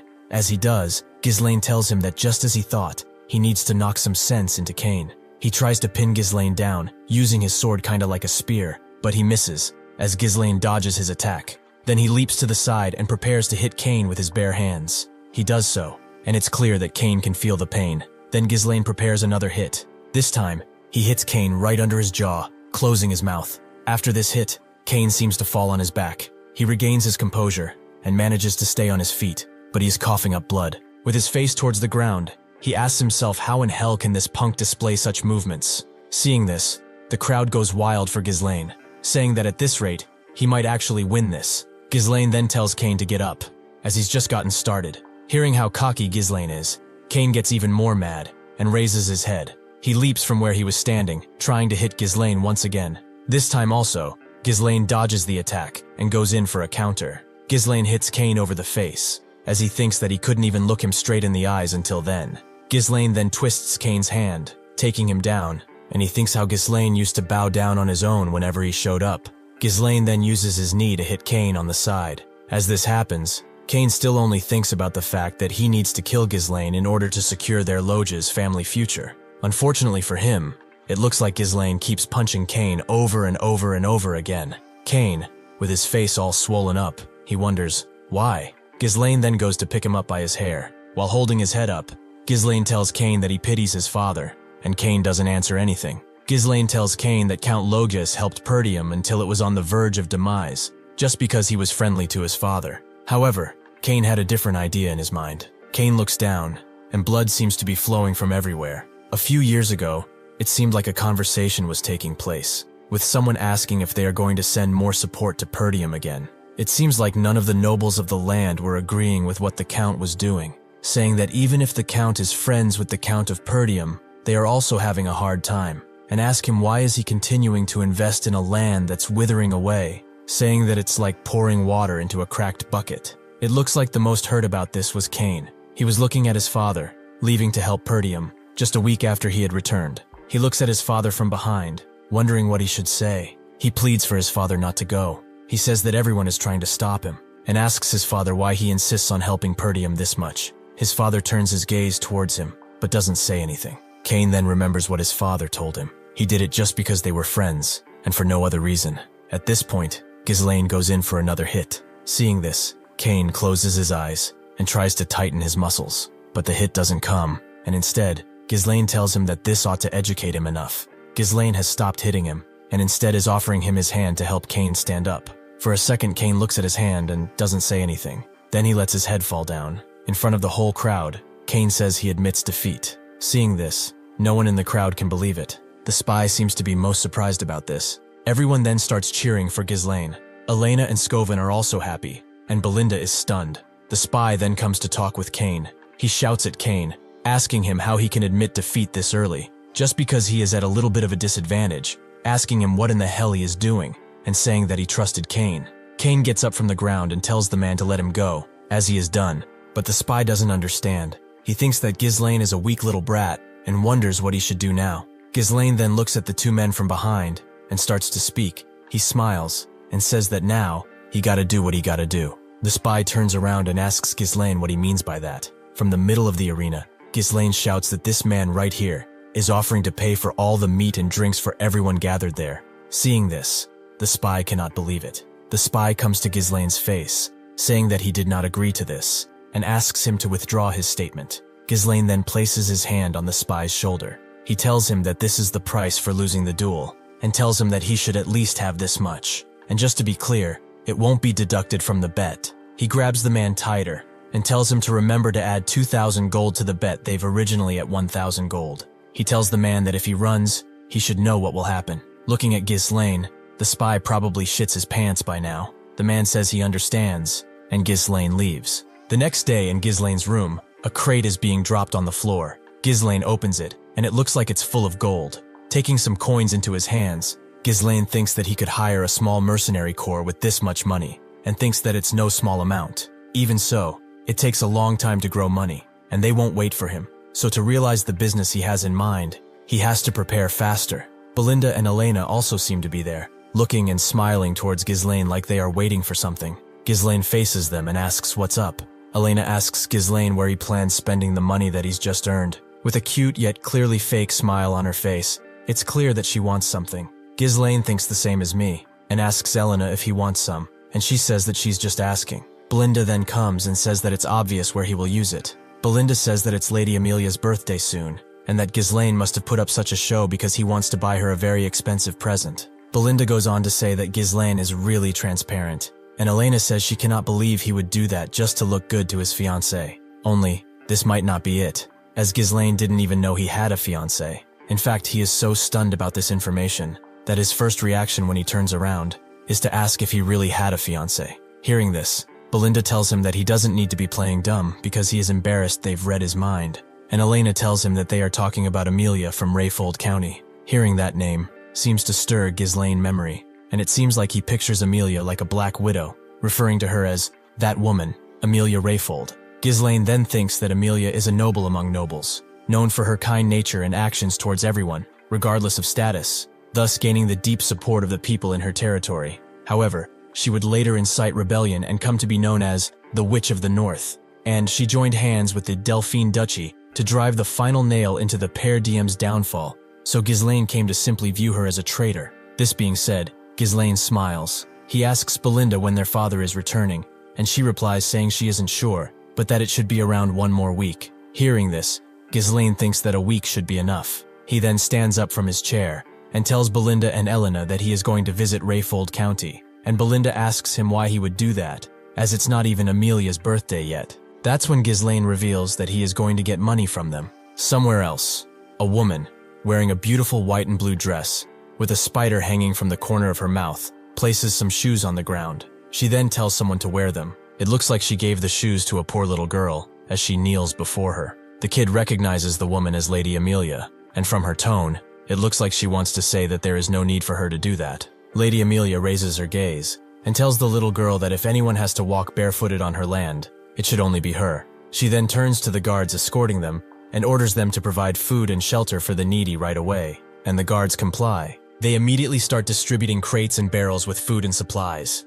The crowd thanks Lady Amelia, as she turns away and leaves, escorted by her guards. Later, in Amelia's garden, someone seems to wash her feet after the stunt she just pulled. This is one of Amelia's escort knights, Bernaf, telling her she did a great job today. Then, Amelia explains that her father had always demanded absolute obedience from the people of his territory. She plays with her cat and says that the common folk will always follow the one who keeps them warm and well-fed. Bernaf tells Amelia that with what she did today, she won over the people's hearts, and that this will definitely prove to be favorable in her future successor competition. Hearing this, Amelia remains silent. She then lightly hits Bernaf in the face with her foot. She asks him what happened in the duel against the finest sword of the North. Bernaf apologizes and says that he did what he did in order to avoid needless attention, as if he were to stand victorious. People might start paying attention to Amelia. She then takes her feet in his hand and says that it is not yet the time to reveal her claws. Bernaf kisses her feet and says that this is because his blade is hers. Wonder which blade he is talking about. Amelia tells him that she is not expecting anything less from him, as she has invested so much to raise him. She places her finger under his jaw and pulls the man's head up. She gets closer to him and tells him that he is not allowed to be weak. Amelia then changes the subject of the matter, asking Bernaf what is the situation with the merchants, and he tells her that if she refers to the Arctium Merchants Guild, she needs not to worry. All the materials used for the reconstruction of the Forest of Beasts outpost, which was recently half destroyed by the orc attacks in Perdium, are being purchased through their merchant guild. In essence, Bernath says that they are recouping all the support funds that Count Rayfold sends to Perdium each year. Moreover, they are recruiting all the soldiers and knights leaving Perdium, many of which are well trained from battles against the barbarian tribes, making them excellent quality. Amelia is happy with this developments and tells Bernaf to maintain the appearances of an ordinary merchant guild and be thorough. They cannot let their true identity be exposed until they've fully built up their strength. A servant then comes and disturbs the two. Bernaf goes to the man, saying that the lady is currently resting, and asks who permitted him to enter, and the servant tells Bernaf that he just received news from the gate and that the young Lord Ghislain Perdium has come to visit. Hearing this, Amelia wonders why would that punk come there. The servant seems to know the answer, but is afraid to say it. Even so, he tells the two that Ghislain came to discuss with Amelia about the Merchant Guild, which seems to bother them greatly. It looks like they've taken Ghislain to the visitor's room. Ghislain and Amelia are sitting across from each other, and as always, Amelia is playing with her cat. This time Ghislain does look something like a lord, and even seems to hold a flower in his hand and greets Amelia. Amelia doesn't seem to like his visit one bit, and the cat even hisses at him. Amelia tells Ghislain that his visit is quite unpleasant, as he came without any prior notification, and asks him if he hasn't yet learned proper etiquette manners. Ghislain says that since it's her birthday soon, he thought he would come to give her a present in advance. He places the flower on the table and tells Amelia that he picked it up from the Merchant Guild up ahead, and the fragrance is quite nice. Ghislain says that he plans to buy flowers from there from now on, but says he cannot remember the name right now. Then he asks if it was the Actium Merchant Guild. Seeing this, Amelia remains quiet. She tells Ghislain that she is not sure what Ghislain wants to say with all this. She stands up and says that since she received Ghislain's gift, she will be off, and says goodbye to him. However, this treatment doesn't work with Ghislain anymore, as next, he calls Amelia by her full name and tells her to sit down. Hearing this, Amelia is not sure what to say. She looks towards Ghislain and wonders what is up with this kind of pressure from the very guy who used to squirm, barely able to speak whenever she stood in front of him. Ghislain looks at his cup of coffee and tells Amelia that they should get straight to the point, saying that he needs some money right now and asks her for 10,000 gold. Hearing this, Amelia doesn't understand, asking Ghislain what he means by that. She tells Ghislain that visiting out of nowhere and asking for such a large sum from his fiancée is quite unusual, and asks Ghislain if she should take it as the will of Count Perdium, but Ghislain tells her that this has nothing to do with his father. Ghislain then turns the cup of coffee upside down and tells Amelia that in the end, she is not planning to marry him anyway. Hearing this, Amelia remains speechless. Ghislain tells Amelia to take that escort knight, for example. If she becomes the lord of this land, that might be more than possible. But before that, if word about her secretary building up her power spreads in Rayfold, where the fight for succession is fierce, things might be bad for her. At this point, the cat looks like she's about to jump right at Ghislain's face. Amelia dropped the cat and went to speak to Ghislain. She looks him dead in the eye and tells Ghislain that he shouldn't say such things, not even as a joke. Ghislain looks at Amelia and says that she needn't worry, as he will keep that sacred for a bit. Of course, he might not keep those words if he leaves the room empty-handed, and Amelia says that of course that won't happen. Amelia then calls for Bernaf, and the doors open. Bernaf enters the room and comes towards the two of them. He stops before Ghislain, placing his hand on his chest as a sign of respect, and greets Ghislain, saying that it's been a while. Looking at him, Ghislain recognizes him and says that he's the guy who has always stayed by Amelia's side. a skilled individual who possesses the potential to be compared to the finest sword of the North at the time. Ghislain says that if he dies here, a war may break out, and asks Amelia if she is sure she can handle that. And Amelia says that of course she can. She raises her hand and explains her scenario. A sudden ruffian barged in, caused chaos, and was killed by the hand of the escort knight. This is what the world will hear about Ghislain's demise. Amelia then orders Bernaf to kill Ghislain. Bernaf obliges and takes out his sword. Seeing this, Ghislain remains silent and thinks that if this is how she wants to play, so be it. Ghislain also takes his sword in his hand and says that there is no other way but for him to get a little serious. Ghislain and Bernaf are standing face to face, prepared to fight. Bernaf smiles, and Ghislain notices something unusual, a noise coming from one of the armors behind him. Suddenly, an assassin leaps towards him, prepared to strike Ghislain from behind. The assassin drives his sword through the back of the couch in order to puncture Ghislain. Unfortunately for him, Ghislain was fast enough to get under the couch and dodge his attack entirely. He then uses his feet to kick the assassin right in the stomach. The hit is so powerful he throws him across the room. Seeing this, both Amelia and Bernaf are left speechless. Ghislain then turns towards the two of them and says that he didn't expect them to feign politeness while launching a surprise attack.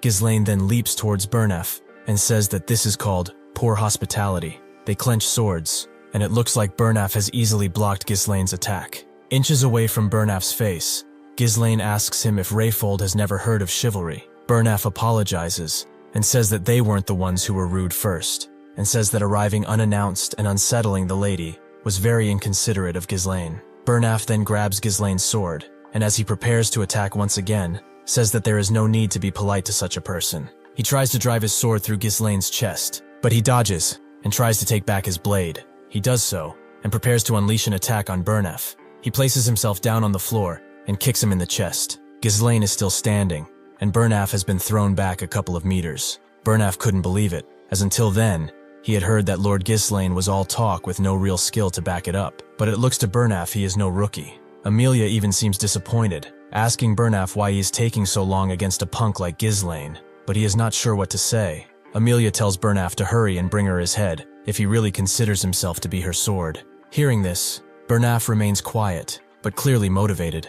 He grips his sword tighter and tells Amelia that he won't disappoint her. He points at Ghislain with his sword and tells him to come forth. Hearing this, Ghislain asks Bernaf how he, an escort knight, dared to order him around. Bernaf tells Ghislain that he was doing him a favor, but if he insists, he will take action. Bernaf will do as Ghislain wishes. He leaps forward, and in an instant, he closes the distance between the two of them, leaving Ghislain stunned.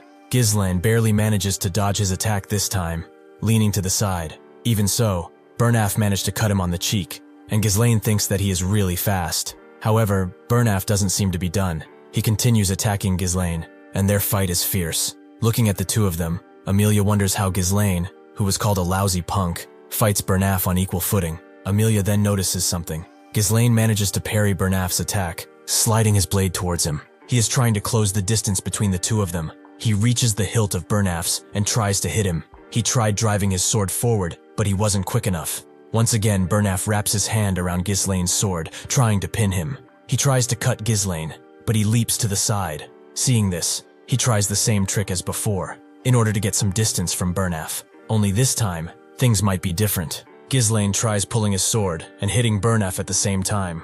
Unfortunately for him, Bernaf has seen through his attack and says that this won't work twice. Then, he throws Ghislain to the ground. After that, Bernaf stands above Ghislain, prepared to strike him down for good. This time though, it looks like Ghislain is the one surprising Bernaf and blocking his strike with his foot. He then leaps into the air and gets back down to the ground. Ghislain, realizing that Bernaf must be enduring this using mana. Bernaf then approaches Ghislain, saying that he is quite different from what he has heard, and says that the saying that you never truly know until you've fought them yourself is true. He tells Ghislain that his swordsmanship doesn't look like something he learned systematically, but rather like something he has picked up through real combat experience, and asks if he has perhaps fought with barbarians so often that he naturally adopted their style. He throws Ghislain's sword on the ground behind him, and says that such a method might work in a chaotic battlefield, but it won't work against him. He looks Ghislain dead in the eyes, and says that his deviation ends there. Ghislain looks at Bernaf, and says that just as expected, this is difficult. The narrow, precise thrusts of the blade that constantly target the head mess with his sense of distance and timing, and at close range the difference in size makes it hard for Ghislain to overpower him with technique alone. In the first place, he wasn't an opponent he should have tried to take out. But the thing is, Ghislain doesn't have much time either, so he uses his mana strings. He uses the strings to pull his sword back to himself. Seeing the mana string, Bernaf seems surprised. He tries to look back and see where the thread leads, but it's too late. The hilt of Ghislain's sword has already hit him in the back of the head. Then Ghislain leaps over, placing his foot on Bernaf's leg. He then uses his knee and hits Bernaf right in the face. Seeing this, Bernaf wonders what just happened. Even Amelia is left in shock, shouting Bernaf's name. Then Ghislain prepares to once again attack from above. He slams down his sword, but Bernaf manages to block it. This time, Bernaf is clearly at a disadvantage. Even so, he manages to throw Ghislain back. Bernaf takes back his stance, and Ghislain slides across the room. Bernaf goes in front of Amelia and tells her that she needs to get out of there. Bernaf tells Amelia that from now on he cannot guarantee her safety, as he will give it his all to terminate Ghislain. Hearing this, Ghislain says that this is what he likes to see, as he hasn't had such an interesting opponent in a long time. Next, Amelia runs across the halls. She thinks about Ghislain, and how he even dares cause her so much trouble. She wonders who could be the idiot who leaked information about the Merchant Guild to that madman, and that there is no way he'd know about it in so much detail if not for that. The rumors about him, slaying orcs, protecting his younger sister from assassins, and even defeating the heir of Loge. Judging by that rascal's past, Amelia thought it must have been either luck or exaggerated information, but she wonders if he could have really done all that. She then turns a corner, and wonders what on earth are the guards she stationed in advance doing. As she gets to the place where she stationed them, another feminine figure seems to have disposed of them all. The person notices Amelia and turns around. It turns out it was none other than Belinda, who now greets Lady Amelia, saying that it's been a while. She sees Belinda and asks her why she is there. Belinda, however, smiles and tells her to sush. In the next instant, Belinda has gotten behind Amelia and placed a small blade at her neck. Seeing this, Amelia can't understand how this is possible. Belinda then takes Amelia's spider from her lips, saying that it's quite unpleasant seeing her like this. She tells Amelia that she remembers a moment during the engagement ceremony, where she eavesdropped on a conversation between Count Rayfold and Count Perdium. She heard of how Amelia's sibling picked on her for having creepy spiders around her, so she raised the spiders herself and took her revenge. Belinda then looks at the spider and says that she doesn't know whether it's to overcome trauma or a display of self-assertion. She then drops the spider on the ground and asks Amelia for her forgiveness and tells her that it doesn't suit her at all. She then crushes the spider under her feet. Then, looking towards the crumbled spider, she asks Amelia if she can count on her cooperation. Inside the visitor's room, Bernaf and Ghislain are still facing each other. Looking towards Bernaf, Ghislain says that even the air is rough. It looks like Bernaf is using an overwhelming amount of mana. Bernaf then replies to Ghislain, reiterating what Ghislain has said when he called him an entertaining opponent. He tells Ghislain that what he said sounds like something that a lowly mercenary would say, and asks Ghislain how he even dares to call himself a noble like his Lady Amelia. Ghislain gets annoyed and mockingly says that of course he is a noble, and that isn't something that a lowly escort knight should be concerned with. With this, Bernaf doesn't reply to anything, but mana can be seen flowing around the two of them. He goes for an attack on Ghislain and starts speaking to him.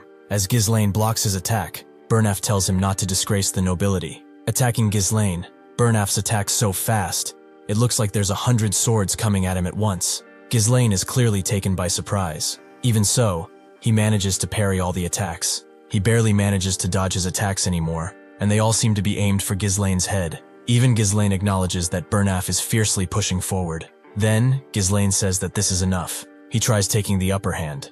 He is now the one attacking Bernaf and pushing him back. But Bernaf seems to be blocking all of his attacks, leaving him open. Ghislain also understands the situation he is in, and Bernaf starts talking to him. As he launches his next attack, Bernaf tells him that it looks like that was his final attack. This time, it looks like Ghislain won't manage to escape unharmed. Blood splatters, but Bernaf is shocked by what he sees. Ghislain braced himself for the injury and used his shoulder to push away his blade. Then he takes his sword and once again tries to strike Bernaf. Seeing this, Bernaf acknowledges Ghislain's skill, saying that indeed, it looks like he cannot let his guard down until the end. However, Bernaf is still confident, moving Ghislain's sword to the side with his next attack, once again creating an opening. He kicks Ghislain and throws him back. He then says that this is the difference between him and a man who wields his blade for entertainment. His kick was so powerful, it looks like he sent Ghislain all the way to the other side of the room. Once again, Ghislain looks at Bernaf and says that just as expected, This is entertaining. With overwhelming speed, range, and consecutive attacks, Burnaf controls the flow of the fight. Any attempt to counter him in close quarters through grappling is instantly shut down. In a binding clash, he makes it seem as though their swords are locked together, deceiving Ghislain into thinking they can't be separated. With his current mana, Ghislain can't counter his strength, but by that, he means the mana he has right at this moment. Ghislain grabs his sword tighter and says that it's a shame he has to bring him down here. Ghislain takes his stance and tells Burnaf that there is one thing he overlooked. That is his unique mana cultivation technique. Ghislain leaps forward and unleashes his third core. Once again, he clenches swords with Burnaf, but this time things are different. This time, Ghislain is the one that throws away Burnaf's sword. Looking at Ghislain, Burnaf is left amazed. He does not understand how he can wield such explosive mana during combat. In the last second, someone tells for them to stop,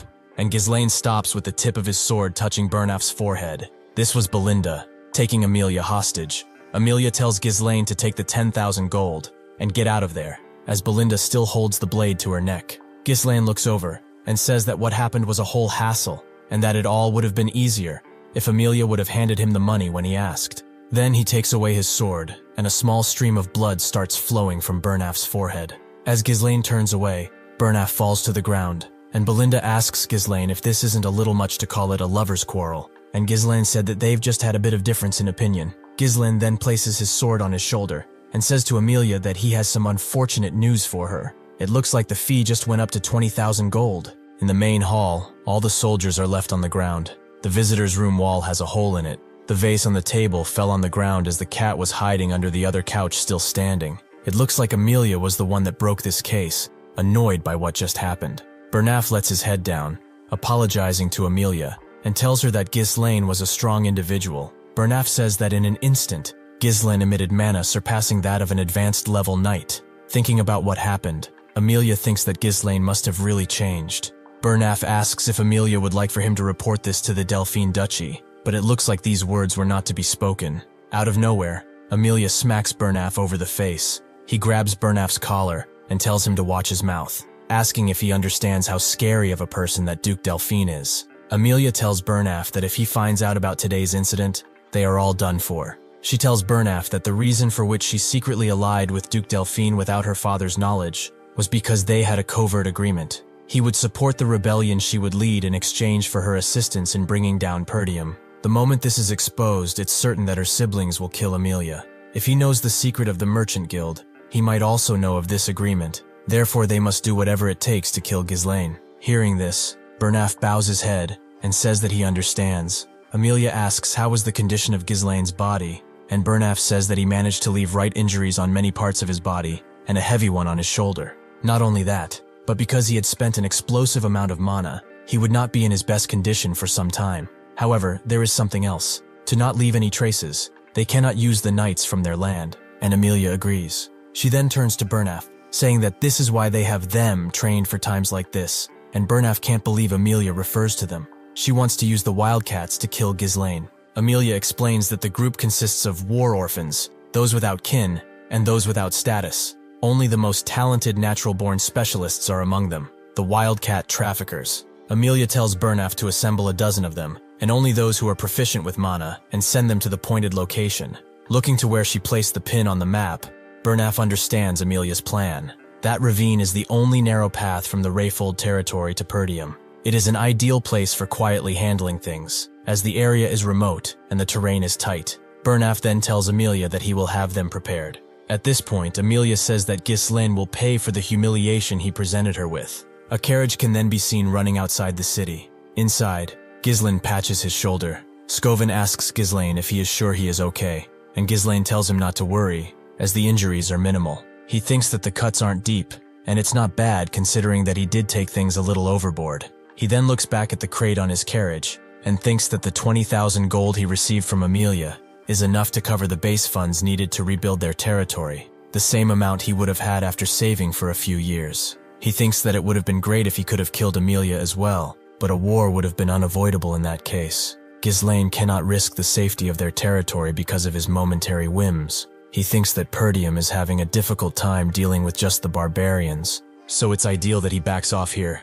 The fact that he knows about the secret of the Arctium Merchants Guild will put enough if a burden on Amelia, Ghislain thinks that this time around, he will make good use of Amelia. Belinda then looks at Ghislain without saying anything. She asks Ghislain if things are going exactly as he said, but he is not sure what to reply. Belinda talks about the orders she was given by Ghislain, how he told her to subdue the guards once she heard fighting noises on the inside, and to take Lady Amelia hostage when she came out of the room. Ghislain then remembers that he has indeed said that, but he told Fergus to do the last part. Then, all of a sudden, Ghislain feels a sharp pain. He starts coughing up blood, and Fergus is scared. Looking at his palm, Ghislain thinks that this must be the recoil from opening up the third core, and thinks that it's still better than last time. But it'd be troublesome to go through this every time he decides to use his power. He thinks that he needs to find a way to increase his mana quickly, while Belinda takes his hand, which seems to shock him a little bit. She places 2 fingers on his wrist, looking at something. She takes the small blade she used to threaten Amelia with, and says that the flow of mana in Ghislain's body is a mess. Then she starts puncturing his palm in different places. It looks like Ghislain has realized what she is doing. Suddenly he feels the need to let air out. It looks like he let out mana itself. Looking at his hand, he thinks that it looks like his entangled mana road has opened up a bit, and that this is a method which can only be executed with a deep understanding of mana. Ghislain then raises his gaze, and thinks that she knew Belinda wasn't just an ordinary maid ever since his mother brought her in. The real question is, who really is she? He cannot understand why such a skilled individual is working as a head maid in the countryside, but it doesn't really matter. Ghislain thinks that it's good to have as many skilled individuals as possible on their land, because the ones he's encountered so far are just the beginning. As the carriage rides as fast as possible, Belinda starts a conversation with Ghislain. She tells Ghislain that she will help him with anything because she trusts him unconditionally, and asks Ghislain why he needed to take such a huge amount of money from Lady Amelia. Ghislain thinks of a response, but can only tell Belinda that he needs to spend money, and Amelia is the only rich person he knows. Hearing this, Belinda can't believe it. She starts shouting at Ghislain, saying that if this is the only reason, he will be in big trouble after Count Rayfold finds out about him breaking the engagement and the whole situation. But Ghislain assures Belinda that everything is fine, and that Amelia cannot tell her father about this. Then, Ghislain asks Belinda if she really trusts him. She says that she does. Belinda asks if Ghislain isn't going to at least tell the person that too, the risk with him what he is going to use the money for.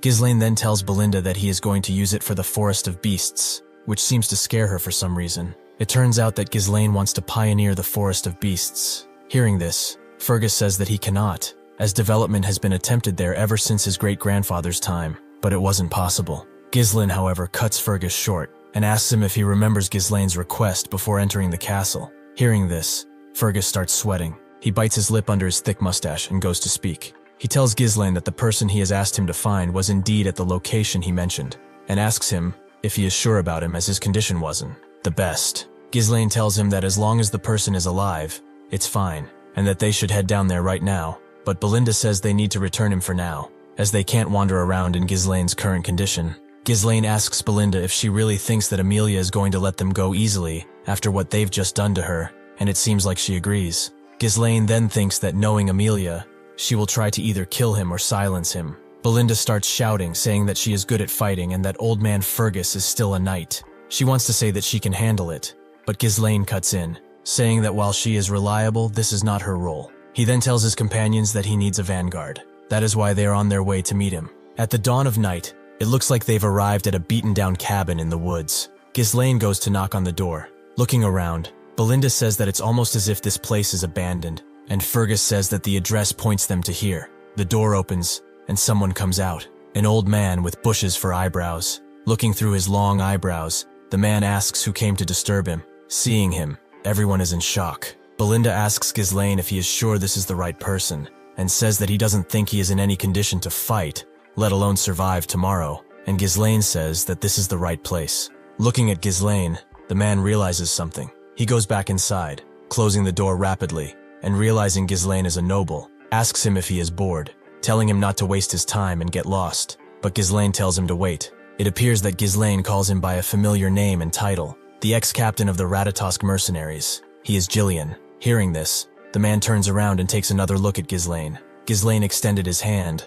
and told the man that he longed to see him. Hearing that name, neither Fergus nor Ricardo can't believe it's him. The Regressed Mercenaries is a group that only those who have mastered most weapons can join.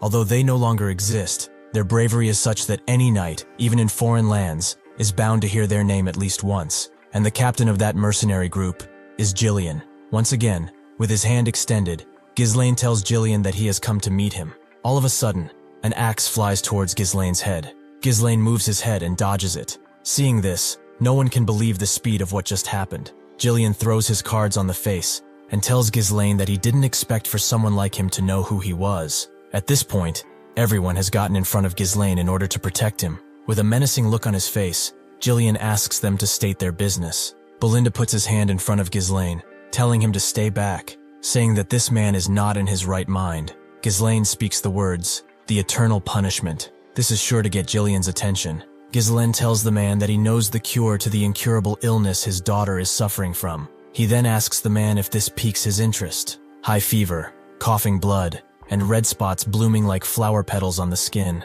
The sight of the patient writhing in pain, resembling a prisoner under punishment, gave this incurable disease its name, the eternal punishment. Inside the hut, it looks like the man's daughter is in tremendous amounts of pain. Ghislain goes to hug his daughter, shouting out her name, Rachel, as she screams in pain. Looking at her, Ghislain thinks that it's not too late for her. He tried searching for Ghislain to recruit him, but he was not of this world by the time he found him. He had given up everything and ended his own life as soon as his daughter passed away. Judging from the condition of this house, all of his assets must have been spent on treatment for his daughter, and the only thing left are the weapons. Rachel keeps screaming, saying how much everything hurts, and saying that she just wants to die and be done with it, begging her father to kill her. Ghislain takes off his coat, thinking there is no time to waste, and tells Ghislain that he will start the treatment right away. Before he is able to start, Belinda places her hand on Ghislain's shoulder. He looks at Ghislain and asks him to go away. She tells Ghislain that she doesn't know what he is trying to do, but this isn't something he can solve with just strength. It is a disease so severe that even priests can't cure it and call it a punishment from the gods, and asks Ghislain what he's planning on doing. Ghislain stretches up, saying that he can fix her, and Belinda shouts at him to stop. Ghislain then turns around, asking Belinda if she still trusts him. Hearing this, Belinda cannot say anything anymore. He then hands her a piece of paper, telling her to take it. He tells Belinda to purchase all the medical herbs on that list and come back. Seeing this, Belinda can't believe what Ghislain is doing. Ghislain then thinks that for wandering mercenaries without a home, knowledge is directly tied to survival. Eternal punishment. Although it's an incurable disease right now, a cure will be discovered in the future. It became quite a hot topic back then, especially since the method was relatively simple. Thanks to that, Ghislain can remember it clearly. The only problem was the exorbitant cost of the ingredients. Ghislain needed to get his hands on the fairy's blessing. He needed to finally chop the fairy's blessing and the herbs, pack them tightly into a bottle, and pour distilled alcohol over them. Shake well to mix it thoroughly and let it sit for a while. Then, add the remaining ingredients and stir. Ghislain then presents Ghislain with a little bottle. He gives it to the man and tells him to have Rachel drink it. Thus, Ghislain pours the bottle in his daughter's mouth. Immediately the crying stops. Within moments, the red spots start to fade away. It looks like Ghislain has really managed to cure her. Seeing this, no one can believe it. Fergus and Belinda both acknowledge the fact that Rachel is getting better before their eyes. Ghislain starts smiling and wonders if the medicine really worked. Looking at her from behind, Ghislain says that just as expected, the medicine works well. Ghislain turns around, asking him how he managed to do that, as not even divine power was able to cure her. Ghislain explains to the man that the priest's divine power isn't omnipotent. It only enhances the body's vitality and strengthens a person's regenerative abilities to help overcome the illness, which is different from a fundamental cure. With shaking hands, Ghislain goes to grab Ghislain. On his knees before Ghislain, Ghislain asks if his daughter can really be cured. Ghislain looks down at the man and guarantees to him that in a couple of months she will be cured. Hearing this, the man cannot believe it. Ghislain kneels before Ghislain, placing his hand on his chest as a sign of respect. With his head bowed, Ghislain asks Ghislain what he wants from him, as he must have traveled all the way here to find him, because he wants something from him. However, he says, all he has left is this useless body of his. Ghislain then shouts, saying that if Ghislain needs him to be his dog, he shall be. If he commands him to be his slave, he will do as told. Ghislain tells him that he needs none of those things. What he needs is Ghislain, the captain of the Regressed Mercenaries, and extends his hand to the man. Ghislain looks at Ghislain and sees something in his eyes. He says that those are the eyes of a dreamer. Ghislain stands up and grabs his tail. With an X, he cuts it down, letting it fall to the ground. They all stand before Ghislain and look at the man before them. They wonder how this could even be. Just like that, he is completely different from before. Next, Ghislain goes towards his weapon barrels. He turns his head and asks if there was anyone else besides those here who have come with him, or if there might be someone who came looking for them. Ghislain looks at him and says that it's just them. Ghislain takes a spear and asks Ghislain if there is anyone who holds a grudge against him, and Ghislain says that there is, and that there will also be more in the future. With the spear in his hand, Ghislain prepares an attack. He throws the spear through a wall while having it tied to a rope. It seems it was aimed at a bush close by. After hitting its target, Ghislain pulls the spear back. It looks like along with it comes a man that was struck by the spear, which went right through his chest. Instantly, Ghislain takes the man by the neck, making him choke. As the man trembles in his grasp, Ghislain's question is simple: who sent him? Trying to withhold the Ghislain's power, the man asks how he knew. Ghislain turns towards Ghislain, asking him what he would like to do with this one, and Ghislain says that he already knew who sent him. Ghislain then takes out his sword and says that he did not want to use his blade on a day like this, but it looks like it will be necessary. Seeing this, Ghislain stops Ghislain. He tells Ghislain to leave this to him. He tightens his grip and breaks the man's neck. After doing so,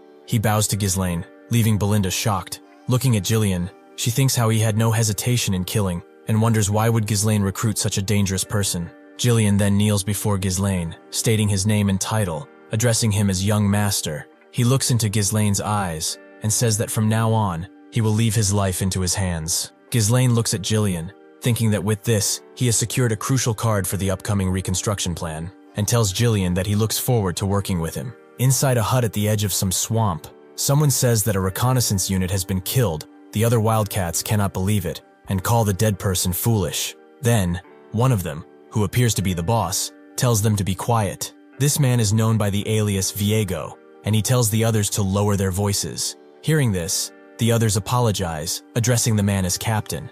Virgo then goes on to speak, saying that according to Sir Bernaf's intel, Ghislain shouldn't even be able to find a reconnaissance unit, let alone kill them. Therefore, he asks if the reconnaissance unit was incompetent, or if the intel was wrong, and the lower rank doesn't know what to reply. After a few seconds of thinking, the soldier replies, telling the captain that Ghislain has joined their group, which seems to take Viego by surprise. He grabs the soldier by the neck and grabs him closer. Clearly mad, he asks the man if he is sure about this. Seeing the state of Viego, the soldier doesn't lose a bit and says that he has seen it with his own eyes. Hearing this, Viego seems to be thrilled, thinking that finally, Ghislain has made a move. It appears that Ghislain was Viego's former captain. Ghislain can then be seen dressed in armor, driving the carriage with 2 horses in which Ghislain and the others came. Inside, among the weapons Ghislain brought with him, Belinda says that she is suffocating.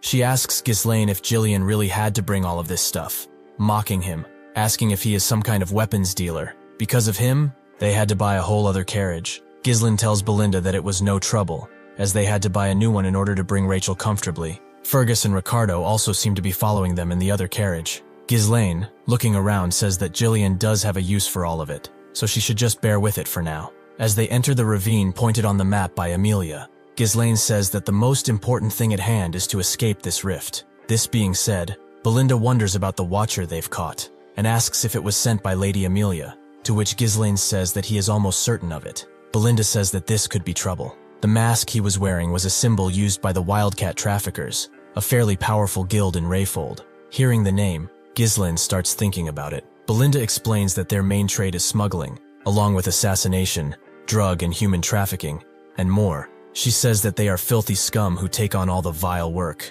Among them are many skilled former mercenaries, making them a shadowy guild armed with combat power. Ghislain asks Belinda how she knows all that, since all she was doing was staying in the castle, and Belinda says that she heard a lot of things before working for Lord Perdium. In any case, she tells Ghislain that they are really persistent, so they should be careful. Hearing this, Ghislain starts smiling.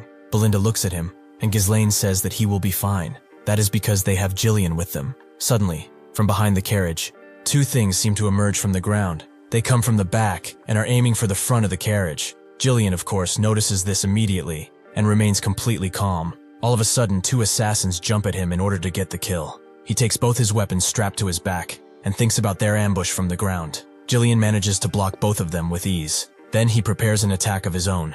Within seconds, he cuts them both the hands they were holding weapons with. Then he takes another swing with the ace. With this, he smashes the head of one of the attackers. The assassin falls from the carriage, left to die on the ground. Another 2 assassins jump towards Ghislain and the carriage. This time it looks like they are coming from above, and they've also set a trap.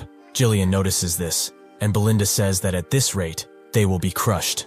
Ghislain pulls on the horse reins, trying to stop them. He manages to do so right before the three fall down right in front of them. Ghislain thinks that this is an ambush, just what he expected from Amelia. At least for more assassins seem to be waiting around the carriage. Virgo addresses Ghislain directly, calling him by his title, former captain of the Regressed Mercenaries. Seeing this, Ghislain wonders who it could be. Virgo then continues, calling Ghislain a coward who disbanded an entire group of mercenaries merely because of his daughter, and there also appears to be a lot more wildcats behind him. Ghislain gets down from the carriage and tells the man that he has no idea what he's talking about. Virgo tells Ghislain that he ended up living a life that he never wanted because of him, and asks him if he has gotten so senile that he can't even remember his former peer. Ghislain, however, has no reply for Viego. Seeing this, Viego says that Ghislain must be playing dumb, in which case he will make him remember. He then gives the order for 3 assassins to proceed and kill all of them. Ghislain asks Ghislain if he needs any help, but Ghislain tells him to rest, as they seem to have some kind of business with him. He prepares to swing his axe, and tells Ghislain that he should be okay on his own. In one hit, he takes out all of the attackers. They keep coming, and swearing at Ghislain. With a knife in one hand, and the axe in the other, Ghislain prepares to strike. 2 wildcats are approaching him, and Ghislain blocks his hit with the knife, and strikes him with the axe. With his next hit, he cuts the arm of the assassin and punctures his neck with the knife. Then the other one comes, and once again Ghislain easily blocks his attack. With one swing of his axe, Ghislain guts the man instantly. Looking at the scene, Viego thinks that just as expected, he must be as strong as he used to be. But there is something else. He gives the order to his soldiers to spread into 2 groups and ambush him from both sides. Hearing this, Ghislain gets on his horse. The wildcats are not sure how to react. Then, Ghislain takes out an even bigger axe from the bag the horse was carrying. He swings the axe above his head and prepares to ride into the crowd. As he gets close, Ghislain prepares to attack. He cuts 3 people in just one swing. One of the wildcats says he can't even get close to him, and the others say that they must aim for the horse. Once again, Ghislain prepares to swing. This time, it looks like he took out 6 or 7 people. Seeing this, Belinda is horrified. One assassin tries striking Ghislain down from above, but he notices his intent. He takes a shield and prepares to defend himself. He places the shield in front of him and easily blocks the assassin's attack. This was actually Viego, who now tells Ghislain that since he ruined his life, he should at least not hinder his work. He takes out 3 small knives and tells Ghislain that he will make sure to kill him. He strikes the horse in the neck and then leaps away. The horse falls down, and Ghislain uses his shield to attenuate his landing. Suddenly, Viego is at his neck, holding a knife. Unfortunately for him, Ghislain is quicker and uses his axe to catch his attack. He uses his shield to hit Viego and says that he is not the captain of the Regressed Mercenaries. Hearing this, Viego is not sure what to reply. He is thrown back a couple of meters and slides on the ground, trying to stop. As he does, he asks Ghislain if he claims not to be the captain. He starts shouting that this is enough of this nonsense and asks who it is if not him. Ghislain charges his aura and says that he has discarded his past. From now on, he is nothing but Lord Ghislain's subordinate. Hearing this, Viego gets annoyed. He leaps towards Ghislain, this time holding a sword, and says that he will kill him at all costs. In the dead of night, the fight continues. Viego continuously attacks Ghislain, and Ghislain doesn't miss a bit in countering him. With fierce force, Viego stabs his shield, as if he is trying to break through it. Viego shouts at Ghislain, telling him that the mercenary company was disbanded after he left. Thanks to him, he lost his purpose and ended up living a disgraceful life just to make a living. Ghislain doesn't make any reply. He tries to hit Viego with his shield, creating some distance, and immediately after he swings his sword at him, but Viego dodges. After this, Viego tries to kick Ghislain. Unfortunately for him, Ghislain easily blocks his attack. Even so, it looks like Viego's kick broke down his shield. Viego starts speaking again, telling Ghislain that he was prepared to sacrifice his entire life to make the Regressed Mercenaries the best in history. He looks Ghislain in the eyes and tells him that he threw away everything, only to end up as a mere pawn for a spoiled noble. For this, Viego cannot forgive Ghislain. Viego then throws 3 knives towards Ghislain, the same he used to kill his horse. Ghislain swings his axe and deflects all of them. Viego then leaps towards Ghislain, trying to stab him right in the face. Ghislain, however, moves, and Viego is left to plunge his knife into the ground. He regains his composure and manages to block Ghislain's next attack. Looking at Ghislain, Viego can only have fury in his heart. No matter how strong he may be, he hasn't been the captain in a few years. While Ghislain was wasting his time trying to cure his daughter, Viego was putting himself through countless battles to get stronger. Viego thinks that Ghislain is no longer a match for him. As he leaps towards the ground, he picks up the 3 knives. Once again, he throws them towards Ghislain. This time, Ghislain raises his hand and blocks them with the plate of his shoulder. When he does this, Viego uses the time to once again get close to him, which Ghislain notices. He swings at Viego, but he dodges. He prepares to land the final strike on Ghislain as he screams that it's over for him. Only something unexpected happens. Ghislain riles up his hand and grabs the knife with his bare hands. Holding his knife, Ghislain asks Viego if this is the reason for his vengeance. Seeing this, Viego cannot believe what Ghislain has done, surrounding his hand with mana in order to grab the dagger, and wonders if Ghislain was not showing his true power until now. Then, Ghislain smacks Viego in the face with the back of his axe. His hit is so powerful he throws Viego on the ground meters away, hitting a tree trunk. Ghislain approaches Viego, saying that he doesn't understand. He walks towards Viego still holding his dagger, saying that if revenge was what he wanted, he had plenty of chances. He looks him dead in the eye and asks why he didn't come for him earlier. Viego laughs, telling Ghislain that he knows one thing but not the other. Viego tells Ghislain that he has already visited where he used to stay, but there was no such captain of the Regressed Mercenaries. All that was left was a feeble old man who's not even worth killing. Viego smirks and asks where did the Ghislain who he used to look up to disappear off to. Ghislain looks at Viego and gets annoyed. He throws the dagger on the ground and tells Viego to raise his weapon. Ghislain takes out his own sword and says that he too is a body bound to another's will, but at least for this very moment, things are different. He raises his sword high and says that he will show his former comrade his highest level of respect. He will fight as he used to, as the captain of the Regressed Mercenaries. Hearing this, Viego agrees. He takes the dagger and rushes towards Ghislain, saying that now they are talking. He tries to attack Ghislain, but he blocks the hit using his sword. Viego laughs and shouts that this is exactly what he wished for. A fierce battle commences, with fast consecutive hits from both of them. Ghislain tries to swing his sword, but once again Viego gets down low. From his position, Viego tries to kick Ghislain, but he moves back. He then tries to stab him, but Ghislain blocks it. Ghislain then uses his axe to pin Viego to the ground. With his next attack, Ghislain plunges his sword in Viego's back. After this, the sharp pain makes Viego cough out blood. The battle goes on, and once again Viego tries to swing at Ghislain, but he dodges. Then Ghislain prepares to hit Viego with his axe. Seeing that Viego is completely open, and that there is no way he can parry his attack, Ghislain tells Viego that he will remember him, calling him by his former title, 5th Unit Commander of the Regressed Mercenaries. He looks him in the eyes and states his full name, Viego Villanos. Hearing this, Viego smiles. These were his last moments alive, as Viego is left in a puddle of blood on the ground, with his knife clean, as he didn't manage to hit Ghislain even once. Ghislain then takes his dagger. He looks down at his fallen opponent and former comrade. From behind, Ghislain tells him that he did a good job. Looking around, Ghislain thinks that selling these guys' loot could bring in quite a bit of money, asking Ghislain if he does not agree. However, Ghislain only bows his head and apologizes, saying that he has caused Ghislain more delay than it was necessary, and Ghislain tells him that he shouldn't worry about it. Looking at him, Ghislain thinks that Ghislain is far more exceptional than expected. When he first left home to start mercenary work, the stories about Ghislain from his seniors helped lay the foundation for him to become the Mercenary King. Moving quickly was the right choice, and thanks to that, he gained a reliable comrade. Ghislain then looks at Ghislain and asks him if he remembers who he was. Ghislain takes out the dagger and says that he does. Ghislain looks up to the sky and says that he was his old comrade. Ghislain then looks up and thinks about Ghislain's words, old comrade. He then wonders what his old comrades are doing now, sure that they're living a life of their own since this is before they've even met him. Ghislain then smiles and thinks that he will have to scout them away someday. Ghislain then asks if they should follow Belinda's suggestion and gather anything valuable from these guys, and Belinda tells Ghislain to take the lead and collect everything from them. Ghislain, annoyed, tells Belinda that he is not in any way her subordinate. 2 days later, it seems like they are back into Perdium territory. Belinda is happy to see familiar planes, and Ghislain asks if this is Perdium. Ghislain, looking over the carriage, says that this is it indeed. Looking towards the estate, Ghislain thinks that it feels good to have a home to return to, and thinks that when he first ran away from home, he thought he would be able to come back at any time. Ghislain looks over, but doesn't say anything.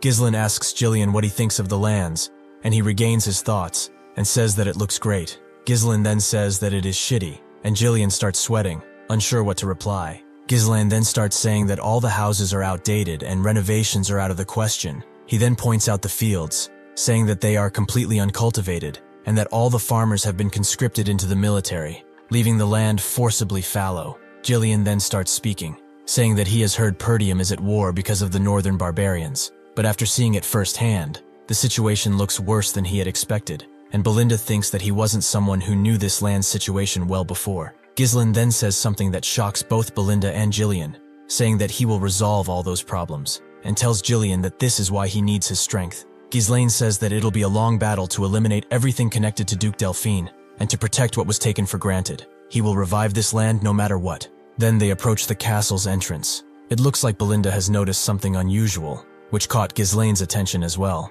Ghislain himself seems to be shocked by what he sees. It looks like Ghislain's father is waiting for him just outside the estate's entrance.